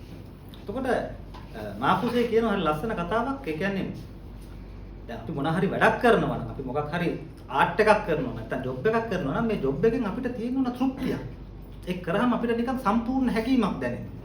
කට්ටිය එක සම්බන්ධ වෙනවා, සංවාද කරනවා. මේක හරියට රමණයක් වගේ. සාකච්ඡා කරනවා, අලුතෙන් දෙයක් නිෂ්පාදනය කරනවා. මේ තෘප්තිය ළඟා කරලා දෙන්නේ නැතුව ෆැක්ටරි වගේ දේවල් වල කරන්නේ මිනිස්සුන් අඩියට තව පැය ගාණක් වැඩි කරපන්, තව පැය ගාණක් වැඩ කරපන් කියලා දාන එක.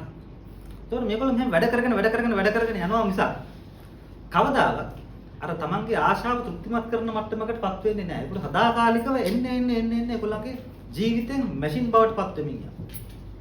මොකද ඒගොල්ලන්ගේ ජීවිතයට අර්ථයක් ලබා දෙන ක්‍රියාවකයේ දෙන්නේ.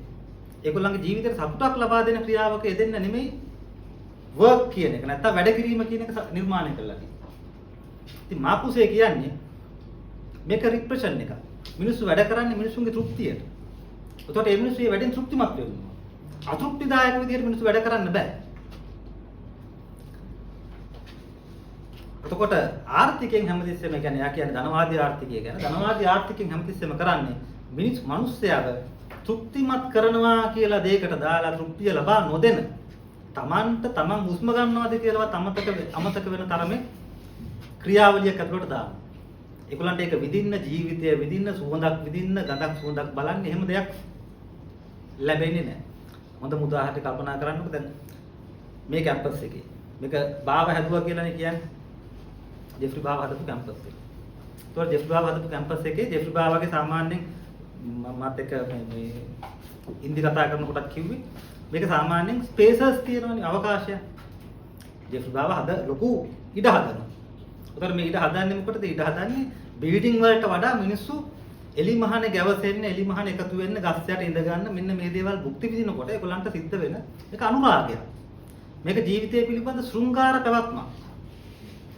අපි ඉගෙන ගන්නවා කියලා පුටු වලට හිර වෙලා ලියනවා කියලා කියන්නේ අර මාකුසේ කියනවා වගේ සිස්ටම් එකෙන් ඔයගොල්ලෝම හැක් කරලා ගන්න නැත්නම් මඩවල ගන්න ක්‍රමය. ඒ වෙනකොට ජෙෆ්රි බාවල කියලා කියන්නේ ඉතින් පොඩ්ඩක් ඉහළ පාන්තික රසඥතාවයක් තිබිච්ච මිනිස්සු ඒගොල්ලෝ විවේකය කියන එක දකින්න. විවේකය කියලා කියන්නේ මිනිහෙකුට ජීවිතේ හම්බ වෙන පුළුවන් උපරිම ලක්ෂරි එක. උපරිම සුඛෝපභෝගීත්වය. යමක් වාට සල්ලි හම්බුනාට වැඩක් නැහැ. වාට විවේකේ නැත්තම් ඒ සල්ලි වලින් වා කොහොමද මේ තෘප්තියක් ලබන්නේ, වින්දනයක් ලබන්නේ වාට විවේකයක් නැත්තම්. ඒතර මෙන්න මේ විවේකය ලබන්න තිබිච්ච ප්‍රදේශය දැන් බාවගේ කාලේ නෙමෙයි දැන් ඉන්නේ ආපහු අපි නිර්ධන පාන්තික විප්ලවයේ පැත්තට ඇවිල්ලා අපි ඔක්කොම විදාස් අධ්‍යාපනය ඉගෙනගෙන කැම්පස් එනවා. අපිට තියෙන උපයෝගිතාවාදී. උපයෝගිතාවාදී කියලා කියන්නේ අපිට පුළුවන් තරම් මේක මොනවද වැඩිපුර ප්‍රයෝජනයට ගන්න පුළුවන්.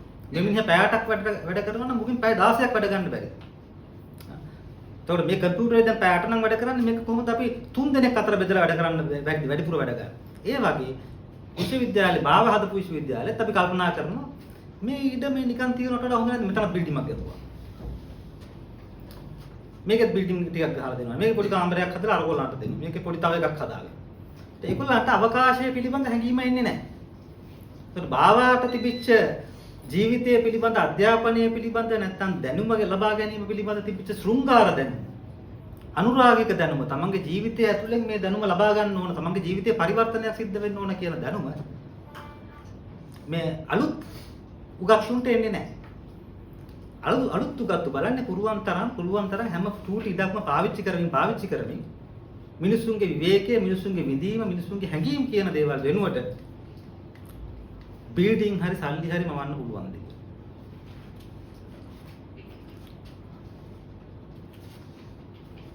ඊට පස්සේ මාකුසාගේ හොඳ පොතක් තියෙනවා ඊරෝස් ඇන්ඩ් සිවිලයිසේෂන් කියලා.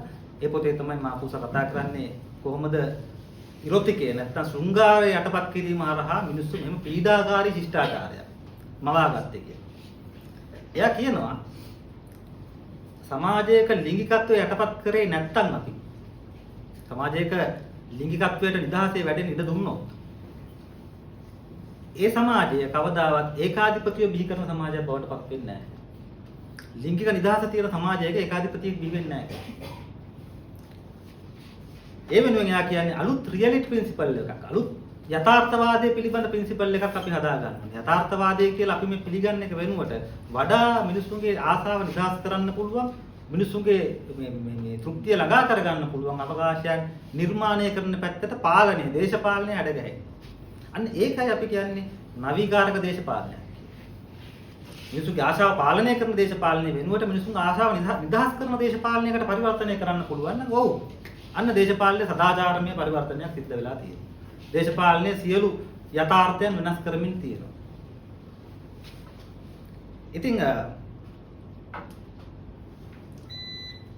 එයාගේ අදහස තමයි මාකුසගේ රිප්‍රෙෂන් එක කියන එක කොයි වෙලේකවත් ලිංගික දෙයක් නෙමෙයි. ඒක පොලිටිකල් දෙයක්.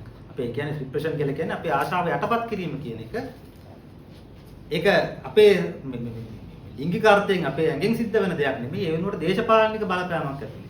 එළියෙන් සිද්ධ වෙන බලපෑමක් ඇතුළේ සිද්ධ වෙන දෙයක් කියලා.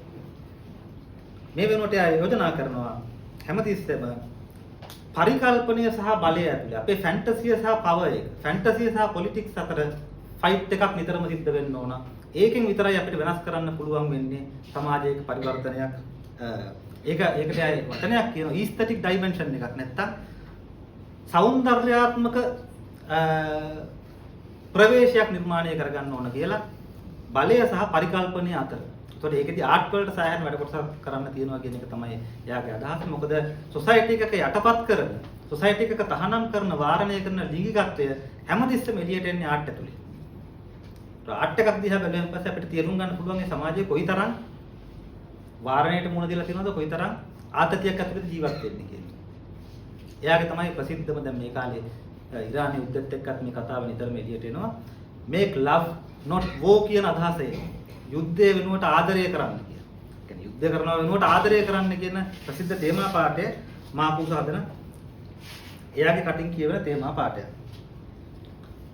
විල්හෙල්ම් රයික් කියන්නේ ඉතාම පිස්සු පොරක්. කවුරු හරි කියවොත් එම ඒ අන්තිමට යාට පිස්සෙක් කියලා තමයි කිව්වේ. හේතුව ඒ තරමට එයාගේ අදහස් සමාජයට දරා ගන්න බැරි මට්ටමකට ගියා. එයා කියන්නේ ලිබිඩෝ කියලා. අපේ ලිංගික ශක්තියට එයා කියන වචනේ ෆ්‍රොයිඩ්ත් මේ වචනේ පාවිච්චි කරනවා ලිබිඩෝ කියන එක. ඒක තමයි එයා කියන්නේ නිර්මාණාත්මක ශක්තිය කියලා. කාට හරි ලිංගික ශක්තිය නැත්නම් එයාගේ නිර්මාණාත්මක ශක්තිය නැහැ. එතකොට මේක නිදහස් කිරීමෙන් තමයි මිනිස්සුන්ගේ ජීවිතය නිරෝගී වෙන්නේ කියන එක තමයි රයික්ගේ අදහස වෙන්නේ. ලිංගිකත්වය නවයවුන් අවධියේදී යටපත් කිරීමෙන්, ඒ කියන්නේ තාත්තා හරි කවුරු හරි කෙනෙක් ඉඳලා නැත්නම් ගුරුවරයෙක් ඉඳලා ලිංගිකත්වය යටපත් කරොත් එහෙම එයා කවදත් බලාපොරොත්තු වෙනවා එයාව යටපත් කරන අධිපති පාලකයෙක් ඉදී කියලා. එයාට වඩා ඉහළින් අණ දීලා විනය පනවලා කරන පාලන රාමුවක් වෙනුවෙන් එයා අත උස්සනවා.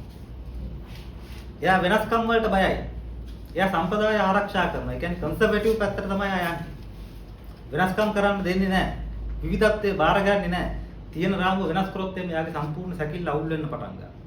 ඒක නිසා විල්හෙල්ම් රයික් කියන්නේ සම්පූර්ණ ඒකාධිපතියක් නිර්මාණය කිරීම නැත්නම් ඒකාධිපති ස්වරූපයක පාලනයක් නිර්මාණය කිරීම කියන එක ලිංගිකත්වය යටපත් කිරීමේ ප්‍රතිඵලයක්. ඒක පවුල ඇතුළේ ඉඳන් පටන් ගන්නවා. ඔන්න දැන් අපි එනවා ඊටාම සංකීර්ණ දාර්ශනිකයෙක් ගාවට අවසාන වශයෙන්.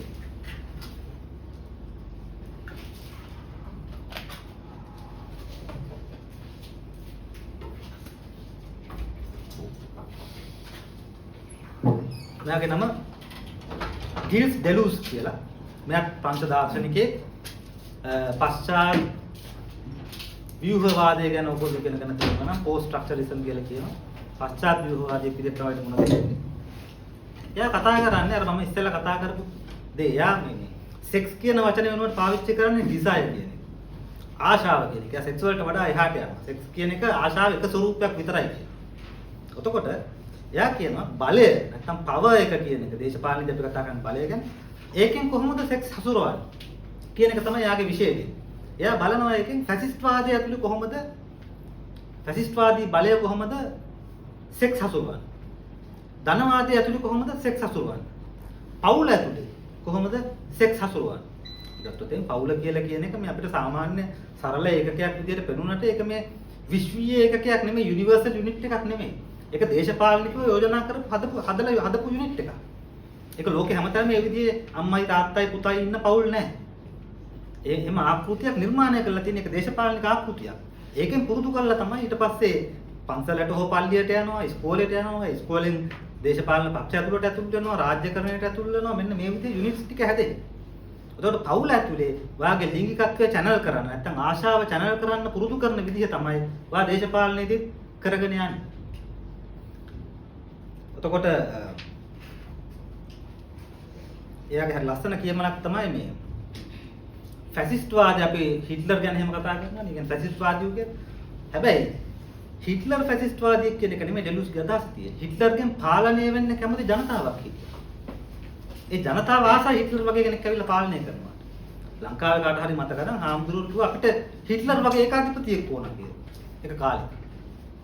එතකොට මේක තමයි ෆැසිස්ට් වාදය කියලා කියන්නේ. තමන්ව පාලනය කරන්න කියලා ඉල්ලා සිටිනවා. නැතුව ෆැසිස්ට් වාදය කියලා කියන්නේ කවුරු හරි ඇවිල්ලා පළෙන් පාලනය කරන එකට නෙමෙයි. ඒ පාලනය ඉල්ලා සිටින පිරිසක් නිර්මාණය වෙනවා. ඒ පිරිස නිර්මාණය වෙන්නේ අර පීතෘ මූලික අර තාත්තා අප්පච්චිගේ ක්‍රමයේ ඇතුළේ. ඉතින් ඩෙලුස්ගේ අදහස තමයි අපි හැමෝම කතා කරන විප්ලව ගැන රෙවොලූෂන් කියලා. විප්ලවයන් ගැන ඩෙලුස් කියන්නේ සදා විප්ලවය වෙන්න නම් ආශාව කියන ඒකට පනවලා තියෙන සීමාවන්ගෙන් නිදහස් වෙන්න ඕන. ආශාව කියන එක වාට දැන් දීලා තියෙන කසාදේ ඇතුලේ විතරයි වාගේ ලිංගික ආශාව තියෙන්න ඕන කියලා නම් එතනින් ඒක නිදහස් කරලා නෑ ආශාව වාට ඕන තැනක තෘප්තිමත් කරගන්න පුළුවන් කියන එක විප්ලවීය. ඒ කියන්නේ ආශාවේ සීමාවල් දැනට පවතින පාලනයේ බලය විසින් සීමා කරපු ආශාවේ සීමාවල් ටික වෙනස් කිරීම තමයි විප්ලවීය කාරණේ වෙන්නේ. එතකොට එයා කියන්නේ විප්ලවය කරන්නේ කම්කරුවා විසින් නෙමෙයි විප්ලවය කරන්නේ හැමතිස්සෙම ආශාව විසින්. කම්කරුවෙක් හිටියට වැඩක් නෑ කම්කරුවට ඩිසයර් එක නැත්නම්. එතකොට අපි ලිංගිකව නැත්නම් අපි සෙක්ෂුවලි කොහොමද එකිනෙකා සම්බන්ධ වෙන්නේ? අපි ගෑනු වෙන්න පුළුවන්, පිරිමි වෙන්න පුළුවන්, පෙම්වතුන් වෙන්න පුළුවන්. මේ විදිහට සම්බන්ධ වෙන්නේ කොහොමද? ඊට පස්සේ එහෙම සම්බන්ධ වෙන වුණු කොහොමද සමාජීයව සම්බන්ධ වෙන්නේ ආයතන විදිහට? ඊට පස්සේ කොහොමද අපි දේශපාලනික සංවිධානය වෙන්නේ කියන කාරණේ තමයි ඩෙලුස් කියන්නේ. මෙතන තමයි ආශාවේ ස්වરૂපය එක දිගට මේම කියන්නේ පවුල ඇතුලේ නිර්මාණය වෙන ආශාවේ ස්වરૂපය සංවිධානය ඇතුළට යනවා. සංවිධානය ඇතුලේ ස්වરૂපය පාලනය ඇතුළට යනවා. එතකොට මේ විදිහට තමයි ආශාවේ ආකෘතිය පවතින්නේ කියන එක තමයි ඩෙලුස්ගේ අදහස. ඒක නිසා එයා යෝජනා කරනවා ඔයා ෆැන්ටසයිස් කරන්න. මේ තියෙන සීමාවල් වලින් එළිය දෙයක් වාගේ ෆැන්ටසි තියෙනවා. එහෙමනම් ආ විප්ලවීයයි. ඒ කියන්නේ යම් කිසි දෙයක් වෙනස් විදිහක ආශා කිරීමක්. පනවලා තියෙන ආශාරාමයෙන් එළිය ආශාවක් වාගේ ඔළුවේ තියෙනවා. ඒ ආශාව ඔයා වාගේ නිර්මාණය ඇතුලේ බිහි කරනවා.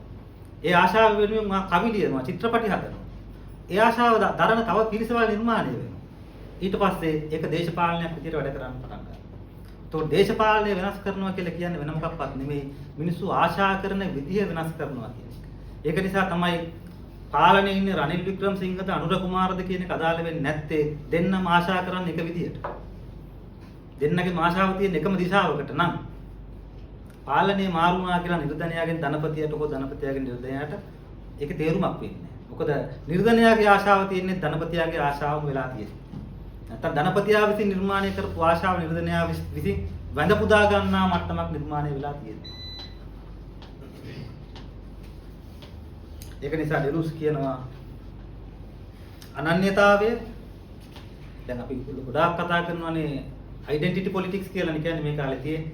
කියන්නේ මම ට්‍රාන්ස් අරය තව එකක් අරය ක්විය අරය මෙහෙම කියා ගන්න බැරි අනන්‍යතාව ගොඩාක් තියෙනවා. ඩෙලුස් කියන්නේ මේ අනන්‍යතාවන්ගෙන් පිටින් අපිට දෙන දේවල්. එතකොට මේ අනන්‍යතාවල් බාර ගන්නවා කියලා කියන්නේ අපි විසින්ම සීමාවල් හදාගන්න. අපි මේ අනන්‍යතාවය අනුව හැසිරෙන්න පටන් ගන්නවා. මම සමලිංගිකයෙක්. මම එන සමලිංගිකයෙක් විදිහට හැසිරෙන්න ඕන. එතකොට මට පනවලා තියෙන දේශපාලනයක්, මට පනවලා තියෙන රාමුවක් තියෙනවා. ඊට පස්සේ සෙක්ෂුවැලිටි නැත්තම් අපි සෙක්ස් ගැන හිතන විදිය, අපි පවුල ගැන හිතන විදිය. මේක මොනගමස් පවුලක්ද, මේක නැත්තම් පොලිමරස් පවුලක්ද මොකක්ද? අපි සදාචාරය ගැන හිතන විදිය. මෙන්න මේ කෝඩ්ස් ටික වෙනස් කරන එක තමයි රෙවොලූෂන් එක නැත්තම් විප්ලවය නැත්තම් දේශපාලන වෙනස වෙන්නේ. ඒකෙදි ප්‍රධාන අවිය වෙන්නේ ශෘංගාරය නැත්තම් ඉරොතිකය කියලා තමයි ඩෙලුස්ගේ අදහස වෙන්නේ. අපි වෙලා වැඩි කරගන්න. හරි. එතනින් මට කියන්න ඕනුනේ අපි සෙක්ස් පුද්ගලිකයි කියලා හිතුවට සෙක්ස් පුද්ගලික දෙයක් නෙමෙයි. මොකද ඩෙලුස්ගේ අදහස් වල ඩෙලුස් විරුද්ධ වෙනවා ෆ්‍රොයිඩ් කියපු කතාවට. ෆ්‍රොයිඩ් කියනවානේ ෆ්‍රොයිඩ්ගේ හැටියට තියෙන අවිඥානය. මේ අවිඥානයේ තියෙන ආශාවල් වලින් තමයි අපිව මෙහෙවන්නේ. හැබැයි ඩෙලුස් මිට වඩා ලස්සන කතාවක් කියනවා. ඩෙලුස් කියනවා ඔයාගේ අවිඥානය නිර්මාණය කරන්නේ දේශපාලනය විසින් තමයි. ඒ කියන්නේ මුඩුක්කුවක ජීවත් වෙන මිනිස්සෙකුගේ දරුවෙකුගේ අවිඥාණය නෙමෙයි මහා මන්දිරයක ජීවත් වෙන මිනිස්සෙකුගේ අවිඥාණය වෙන්නේ. එතකොට අර මිනිස්සයාගේ අවිඥාණය නිර්මාණය කරන්නේ මේ මිනිස්සයා මුහුණ දෙන ආර්ථික සමාජ දේශපාලන කාරණා බලපාන. එතකොට එයාගේ ආශාව නිර්මාණය කරන්නේ ඒ කාරණා බලපාන. මේක නිසා ෆ්‍රොයිඩ් කියනවා වගේ අවිඥානික ආශාවක් විදිහට නෙමෙයි ඩෙලුස් සමාජය දිහා බලන්නේ සම්පූර්ණ ආශා පද්ධතියක්. මිනිසුන්ට එයා කියන්නේ desiring machines කියන. ආශාව නිර්මාණය කරන ප්‍රොඩියුස් කරන machines. ආදරය කරනවට එයා කියන්නේ ආශාවේ නිෂ්පාදනයක් කරනවා. ඒ උදාහරණයක් විදිහට ආදරය කරද්දී කවි ලියනවා, සින්දු ලියනවා, තව දේවල් නිර්මාණය කරනවා, ඒගොල්ලෝ එකතු වෙලා ගෙවල් හදනවා. මේ ඔක්කොම මේ ආශාව ඇතුළේ සිද්ධ වෙන නිෂ්පාදනය. එතකොට මේ වගේ තමයි එහෙම මිනිස්සු එකතු වෙලා ආයතන හදනවා. සමාගම් හදනවා. ඒගොල්ලන්ගේ ආශාව. දේශපාලන සංවිධාන හදනවා. එතකොට කවුරු හරි කෙනෙකුට එයාගේ සමලිංගික අයිතීන් වෙනුවෙන් එයා දේශපාලන සංවිධානයක් හදනවා. ආශාව වෙනුවෙන් තමයි ආශා නිෂ්පාදනය කරන මැෂින්. එතකොට ආශාව නිෂ්පාදනය කිරීම නැති වුණොත් එහෙම ඒ ආයතනවල ඒ කියන්නේ ශෘංගාරය නැත්තම් ඒ ඉරොටිකේ නැති වුණාන් පස්සේ ඒ ආයතන වලින් දේශපාලන වෙනසක් සිද්ධ වෙන්නේ නැහැ. රෙපිටිෂන් එක. රෙපිටිෂන් එක කියලා කියන්නේ නැවත එකම දේ සිද්ධ වෙමින් යන තත්වයකටපත් වෙනවා. ඉතින් මම ඉස්සෙල්ලා කිව්වා වගේ සෙක්ස් කියන එක වමටත් දකුණටත් දෙකටම බාර ගන්න බැරි කලාපයක තියෙන්නේ. අපි හිතුවට අපි ලෝකේ කතා කරනකොට මම කතා කරපු දාර්ශනිකයෝ ඔක්කොම වාමාංශිකෝ. ඒගොල්ලෝ පිළිගන්නේ ඒගොල්ලෝ දක්ෂිණාංශික කියන විදිහට නෙමෙයි ඒගොල්ලෝ වාමාංශිකයෝ විදිහට. හැබැයි වාමාංශිකයි ඒගොල්ලන් විවචනය කරනවා මුන් මාක්ස්වාදී නෑ මුන් අරකේ නෑ මේකේ නෑ කියලා උන් වෙනම ගහ ගන්නවා. නමුත් වෙලා තියෙන්නේ අපි ගත්තොත් එහෙම අපි ගමුකෝ වාමාංශික පැත්ත දක්ෂිණාංශික පැත්ත ගැන අපි දන්නවනේ සම්ප්‍රදාය ආගම ওই දේවල් ඇතුලේ තමයි ඔය අපි ඉස්සෙල්ලා කතා කරපු රිප්‍රෙෂන් එකේ මූලික කාරණා ටික තිබුණේ. එතකොට වම එන්නේ මේකට විරුද්ධව. මෙහෙම බෑ මිනිසුන්ට නිදහස දෙන්න ඕනේ කියන පැත්තෙන් තමයි වාමාංශය. නමුත් බොල්ෂෙවික් විප්ලවය සිද්ධ වුණා 17 1920 ගණන් වෙනකොට ස්ටාලින් එනවා. බොල්ෂෙවික් විප්ලවය ආපු ගමන් සම්පූර්ණ සමාජයේ රුසියානු සමාජයේ ලොකු ලිංගික නිදහසක් මුක්ති විඳින්න පටන් ගත්තා. ගැහණුන්ට නිදහස හම්බ වුණා, ප්‍රජනන නිදහස හම්බ වුණා, ලොකු දෙයක් හම්බ වුණා. අවුරුදු 2-3ක් ගියේ නෑ ස්ටාලින් එනවත් එක්කම තිබුණාටත් වඩා කන්සර්වටිව් පාලනයකට ආපහු රටව මේ ගමන් කරා. එයා ගෙලින්ම අර තිබිච්ච පරණ පල්ලිය කන්සර්වටිව් දේවල් ටික එහෙම් පිටින්ම ගෙනා. එතකොට ස්ටාලින් කියන්නේ වාමාංශිකයෙක් තමයි. වාමාංශික ඒකාධිපතිය. එතකොට කාල් මාක්ස් ගත්තත් මාක්ස්ට ඔක්කොම ආර්ථිකය ගැන දේශපාලනය ගැන සියලු දැනුම් සම්භාරයන් තිබුණත් එයාට ලිංගිකත්වය ගැන ඒ කලාපය ගැන කිසිම දැනුමක් තිබුණේ නැහැ. ඒක සම්බන්ධයෙන් කිසිම න්‍යායක් මාක්ස් ඉදිරිපත් කරේ නැහැ. ඒ වෙනුවට අපිට මාක්ස් හම්බ වෙන්නේ එයාගේ පවුල ගැන මේ බිරිඳට සලකන්න බැරි වෙච්ච, පවුලට සලකන්න බැරි වෙච්ච එමදුවට මෙහෙකාරියට පවා අතවර කරපු පුරුෂයෙක් විදිහට තමයි අපිට මාක්ස් මාපේ ජීවිතය ඇතුලේ හම්බෙන්නේ. ඒකට අර මහා දේශපාලන ආඛ්‍යාන නිර්මාණය කරන්න පුළුවන් වුණාට එයාගේ ලිංගික ආඛ්‍යානය කියන එක ඊටාම දුර්වල අවධියක තිබුණා. ඊට පස්සේ මාවෝගේ කාලේ මාවෝ සේතුන් කියන එක නම හැමෝම අහලා ඇති. මාවෝගේ කාලේදී චීන සෙක්ස් තහනම් රොමාන්ටික් ආදරය කියන එක බුර්ෂුවා කතාවක් කියලා කිව්වේ. ඒව කරන්න බෑ. සෙක්ස් කියන එක පුද්ගලික කෘත්‍ය වෙනුවෙන් කරන්න බෑ. ළමයි හදන්න විතරයි කරන්න පුළුවන්. එහෙම තමයි මාවෝගේ කාලේදී චීනය පාලනය කළේ. එතකොට ඔය අපි කියන නූතනවාදී වම ඊටම මෑත කාලේදී වුණත් ඔය අපි කියන වෝක් කල්චර් කියන වමේ වුණත් ඒගොල්ලන්ගේ අවසාන අදහස් ටික ගත්තන් පස්සේ ඒගොල්ලෝ හරිම කන්සර්වටිව් අදහස් නිර්මාණය කරා. පිරිසුදු වෙන්න, යුක්ති සහගත වෙන්න.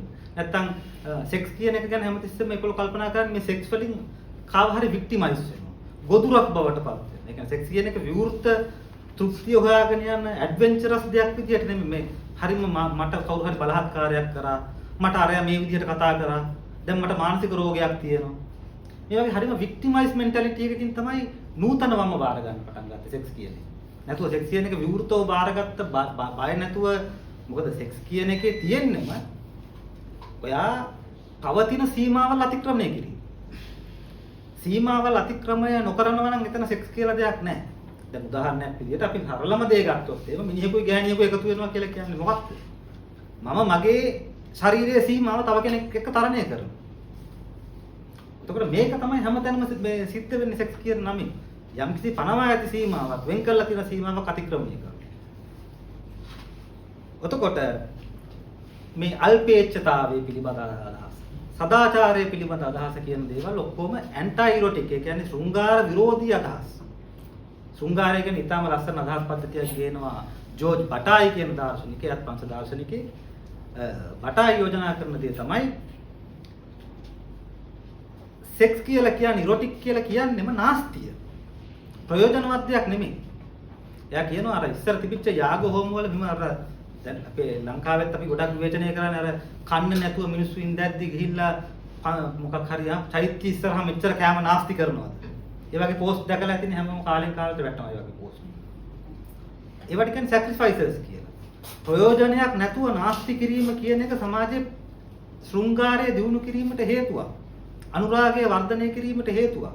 උපයෝගීතාවාදය හැමදේම ප්‍රයෝජනවත් වෙනවා කියන එක හැමදේම ප්‍රයෝජනයකට කරනවා කියන එක ශෘංගාරය දනවන දෙයක් නෙමෙයි. හොඳම උදාහරණය කාට හරි කියන්න පුළුවන් ත්‍රිවිල් එකක් ගත්තාම මේ ගමන යන්න පුළුවන්. ත්‍රිවිල් එක අඩු වියදම් ඒක ඕඩ ගමනක් යන්න පුළුවන්. ඇයි අපි යන්නේ බෙන්ස් එකකට? ඇයි අපි යන්නේ ඊට වඩා සපවත් වාහනයකට? නාස්තියක්. මිනිස්සු සෑහෙන වියදම් කරලා එහෙම ලොකු නාස්තියක් හදනවා ඒක. හැබැයි මේ ලක්ෂරි එක නැත්තම් ඒ විඳීම නැත්තම් ඒක ශෘංගාරය මේ මිනිස්සුන්ගේ හැඟීම් වල සංවර්ධනය තියෙන්නේ අන්න අර නාස්ති කරන කියන කලාපය ඇතුළේ. සෙක්ස් කියන එක කවදාවත් ලීනියර් දෙයක් නෙමෙයි. සෙක්ස් කියන එක හැමතිස්සෙම අවුලත් එක්ක සම්බන්ධ දෙයක්. කියන්නේ සෙක්ස් වලට කවුරු හරි කෙනෙක් ඇතුළු වුණාම ඔයාගේ මෙච්චරකල් පිළිගත්ත විශ්වාසයන් පද්ධතීන් අවුල් වෙන්න නියමිතයි.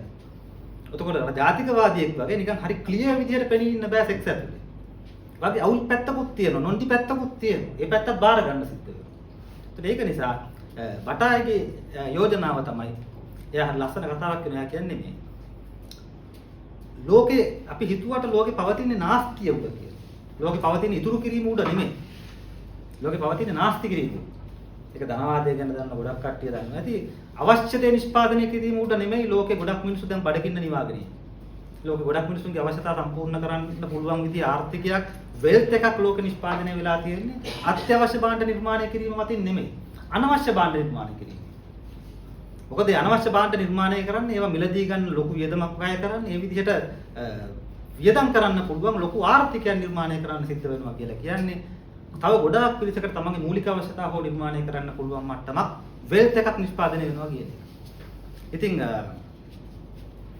මම කියන්නේ කී බටායිගේ ලස්සන යෝජනාවක් තමයි බටායි කියනවා. එයා කියන ලෝකේ හැමතැනම තියෙන සෙක්ස් සිම්බල්ස් තමයි. එයා කියනවා ඉර දිහා බලන්න. අපි මහා සූර්ය රාජයා රෙහිමේ කියනොත් එයා කියනවා මේක ඒනස් එකක්. නැත්තම් අදෝමුඛයක් විදියට ඉර දිහා බලන්න. ඉර කියන්නේ අදෝමුඛයක්. ඉර කරන්නේ ගිනි අරගෙන පිච්චි අපි හරියට ෆාට් කරනවා වගේ තාපේ පිට කරනවා. ඒ කියන්නේ පඩාරිනවා කියලා වාතාවරණය කියලා ඒ වගේ තාපේ පිට කරනවා. ඒ තාපයෙන් තමයි මේ ලෝකේ ගස් වෙන්නේ මිනිස්සු ජීවත් වෙන්නේ හුස්ම ගන්න ඔක්සිජන් නිෂ්පාදනය වෙන්නේ ඔක්කොම සිද්ධ වෙන්නේ. හැබැයි ඉරට ප්‍රයෝජනයක් තියෙනවද ඒ තාප? ඉර ප්‍රයෝජනවත් යමක් කරනවා කියලා ඒ තාපය නිර්මාණය කරා. නෑ ඒක ඉරේ අපද්‍රව්‍යයක්. ඉරේ නාස්තියක්, වේස්ට් එකක්. වේස්ට් එකෙන් තමයි මුළු ලෝකෙම වැඩ කරන්නේ. අලිය බෙට්ටක් දාන. අලිය බෙට්ටක් දානකොට අලියට වැඩක් තියෙනවද ඒ බෙට්ට? නෑ. හැබැයි මේ බෙට්ට පොළොවට වැටලා ඒකේ ගස් වැවිලා, හතු වැවිලා, පොර වෙලා සෑහෙන දෙයක් ඒ පොළොවට සිද්ධ වෙනවා. ඒක හැබැයි අලියාගේ නාස්තිය. ඒක නිසා එයා කියන්නේ බටායිගේ අදහස තමයි වේස්ට් එක. එයා කියනවා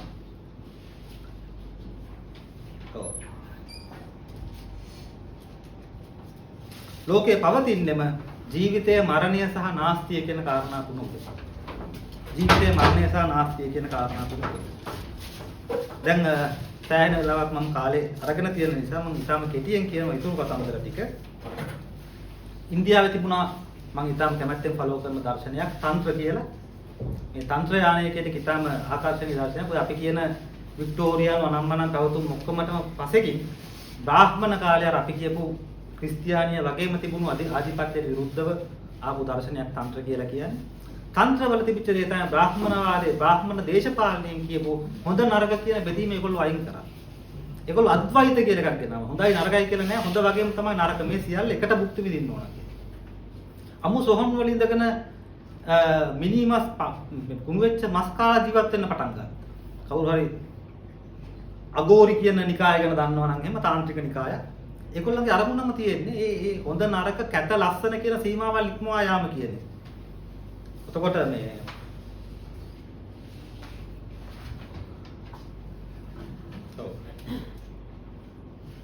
කුලවාදය බැහැර කරා. සම්පූර්ණ කුලවාදය අයින් කරලා දැම්ම. ඒ වගේම තන්ත්‍ර බිහි වෙන්නේ ගැහණියකදී. ඒ කියන්නේ පිරිමිනේ දවස්වල ඔක්කොම ආධ්‍යාත්මික දර්ශන නිර්මාණය කරන්නේ පිරිමි. ඒ වෙනුවට තන්ත්‍ර නිර්මාණය කරන්නේ ගැහණියක් විසින්. එතකොට මේ තන්ත්‍රවල කියන දේ තමයි තමන්ගේ ආධ්‍යාත්මිකත්වයයි තමන්ගේ බාහිරයයි කියන එක ද්විත්වයක් විදිහට දෙකට බෙදිච්ච දෙයක් විදිහට නැතුව සමස්තයක් විදිහට විඳින්න පුළුවන් ආධ්‍යාත්මයක් නැත්තම් ආගමක් නිර්මාණය කරගන්නේ කොහොමද? ප්‍රැක්ටිස් එකක් හදාගන්නේ කොහොමද? එතකොට තන්ත්‍ර කියලා කියන්නේ පවතින දේශපාලනයට ඊටාම ප්‍රතිවිරෝධාත්මක තමන්ගේ ආශාව කියන එක මාර්ගයක් විදිහට ආශාව කියන එක අර අපි සසර තරණය දැන් බුදුන්ගේ ගත්තොත් එහෙම සසර තරණය කරන දොරටුව වෙන්නේ ආශාව නැති කෙනෙක්. සසරින් ගැලවෙන්න දොරටුව වෙන්නේ. හැබැයි තන්ත්‍රවල සසරින් ගැලවෙන්න දොරටුව නැත්නම් සසර තරණය කරන දොරටුව වෙන්නේ ආශාව උපරිමයෙන් වැළඳ ගැනීම. කිසිම දෙයක් බැහැර නොකර වැළඳ ගැනීමේ පූර්ණ ලිංගිකත්වයක් කරා අර විල්හෙල්ම් රයිට් කියනවා වගේ රිප්‍රෙස් නොකරපු ලිංගිකත්වයක් කරා යන ගමනක් තන්ත්‍රය ඇතුලේ දේශපාලනිකව යෝජනා කරනවා. එතකොට මම අන්තිම අවසාන වශයෙන් එන තැන තමයි බලය වෙනුවට වසඟය කියන එක. මේක ඊටම ඈත කාලයකදී එක් දේශපාලනය විසින් පාවිච්චි කරපු වචනයක් බලය වෙනුවට වසඟය. බලය කියන්නේ දේශපාලනික බලය, පිරිමි බලය, මැස්කියුලින් පොලිටික්ස් වල තියෙන බලය, වසඟය කියලා කියන්නේ ස්ත්‍රී බලය, සිඩක්ෂන් කියන වචනේ. එහෙම නැත්නම් ෆෙමිනින් පොලිටික්ස් වල තියෙන දේ. එතකොට අපි දැන් දන්න දේශපාලනය අනකිරීම, පාලනය, ප්‍රචණ්ඩත්වය කියන කාරණාවට තමයි ක්‍රියාත්මක වෙන්නේ. අනක් දෙනවා, ඒ අනෙන් පාලනය කරන්න බලනවා. එහෙන් බැරි වුණොත් එම් පොලිසිය හරි දාලා ප්‍රචණ්ඩ විදියට පාලනය කරනවා. මේක පදනම් වෙන්නේ ස්වාධිපත්‍ය. ඒ කියන්නේ කාටද බලය තියෙන්නේ? ඊළඟට වයලන්ස්. කාටද ප්‍රචණ්ඩත්වයේ යොමු කරන්න බලය තියෙන්නේ? කාගේ මතවාදයේද තියෙන්නේ? සහ මේ මතවාදය ඇතුළේ මොනතරම් නිෂ්පාදනයක්, මොනතරම් දේවල් ප්‍රමාණයක් නිෂ්පාදනය වෙනවද කියන කාරණාව. මේකට කියනවා vertical power. පිරිමි බලය. මේක තමයි සිරස් බලය වෙන්නේ. vertical power. වසඟය කියලා කියන්නේ horizontal නැත්නම් තිරස් බලය කියන එක. මේක feminine power එක. එතකොට ඒකෙදි බලපාන දේ තමයි අපිට ආකර්ෂණය කරන්න පුළුවන්. අනිකාව අපේ දෙයට ආකර්ෂණය කරගන්න පුළුවන්. අනිකාට ඒකට ආකර්ෂණය වෙන්න පුළුවන් సౌందර්යයක් අපිට නිර්මාණය කරන්න පුළුවන්. ඊට පස්සේ අපිට බයිනරි නැතුව මම හොරා නෙමෙයි ඔයා හොරා නැත්නම් ඔයා හොරා මම හොරා නෙමෙයි වගේ දෙපැත්තට බෙදා ගන්න නැතුව අපිට දේශපාලනය දිහා බලන්න පුළුවන්. ඔයායි මා එක වගේ මිනිස්සු කියන පැවැත්මෙන් එකතු වෙන්න පුළුවන්. මේකට කියනවා අර ඩෙලූස් එහෙම කියනකොට කියනවා අර කවුරු හරි දැකලා තියෙනවා නිදුකුම් දැන් පොල් ගස් හරි ඔය ලොකු ගස් අපේ දැකලා තියෙන මුලක් තියෙනවා අතු බෙදි බෙදි උඩට යන කෙනෙක්. හැබැයි නිදුකුම්බ ගහක් ගලවලා බලන්න නිදුකුම්බ ගහේ තියෙන්නේ හැම තැනම චූටි කෑලි වලින් සම්බන්ධ වෙයි දිගට යන්නේ. ඒකට කියන්නේ රයිසෝම පැවැත්මක් කියලා. රයිසෝමික්. ඒතර පවර් කියන එකේ මෙන්න සිරස් පැවැත්ම වෙනුවට රයිසෝමික් පැවැත්ම. ඒ කියන්නේ වටේට විහිදිච්ච හැමෝටම ස්වාධීන පැවැත්මකුත් තියෙනවා. හැබැයි හැමෝම එකිනෙකාට බාධාවක් නැතුව එකිනෙක සම්බන්ධ වෙලා තියෙනවා. මෙන්න මේ වගේ ෆෙමිනින් පොලිටික්ස් වලට අපිට යන්න පුළුවන්ද කියන එක. මැස්කියුලින් පොලිටික්ස් ඇතුලේ තමයි අපිට හම්බ වෙන හයරාකි එක. ඊට පස්සේ ටෙරිටරි එක මේක මගේ කලාපය කියන එක. ඊට පස්සේ අනිත් එකව කන්ට්‍රෝල් කරන එක, ඒකෙන් ජය ගන්න එක. ඒකෙන් තමයි අපි අනන්‍යතාවය හදන්නේ. ඒ කියන්නේ ජාතිය කියන එක හදන්නේ. දැන් ඔය ජාතිය බිහි කිරීම ගැන එහෙම ජාතිවාදේ නැත්නම් ජාතිකත්වය කියලා කියන්නම යටපත් කරපු ලිංගිකත්වය. ඒකේ තේරුම තමයි මට මගේ ලිංගිකත්වය අත්පත් කරලා දෙන්න බැරි වුණාම මම සාමූහික අනන්‍යතාවයකට එකතු වෙනවා. හරි මට මගේ සෙක්ස් ආරක්ෂා ලබා ගන්න බෑ. හැබැයි මම ජාතිය ආරක්ෂා කරනවා. මට මගේ ශරීරය අත ගන්න බැරි වුණාට මට පුළුවන් ජාතිය ආරක්ෂා කරන්න. ජාතියට ආදරය කරන්න. අපි ඒකට කියන්නේ මොකක්ද? අපි කියන වචනේ ජාතිකානුරාගය. ඒක නිකම් වචනයක් නෙමෙයි අනුරාගය කියන වචනේ. අපේ යටපත් කරපු සෙක්ස් තමයි අපි ජාතික කොඩියට දාන්නේ. අපේ යටපත් කරපු සෙක්ස් තමයි අපි ජාතික හැඟීමට දාන්නේ. එතකොට ජාතිකත්වයේ ජාතිකවාදයේ කාගේ හරි උත්සන්න වෙලා තියෙනවා නම් එයා ඒ ප්‍රමාණයට ලිංගිකත්වය අවරෝධනය කරලා යටපත් කරලා තියෙනවා. ඉතින් අපිට මේ වගේ ස්ත්‍රී දේශපාලනික කතිකාවක් ඇතුලේ වඩා නම්‍යශීලී ගලා යන සුළු එකිනෙකාට හිර වෙච්ච කොටු හදන්නේ නැති සම්බන්ධතා රටාවක වෙනම විදිහක ඩයලොග් එකක් වෙනම විදිහක ඩිස්කෝස් එකක් හදන්න පුළුවන්ද කියන එක තමයි මම හිතන්නේ ලිංගික දේශපාලනයේ කතිකාව වෙන්නේ. බොහොම ස්තුතියි අහන්න කියට.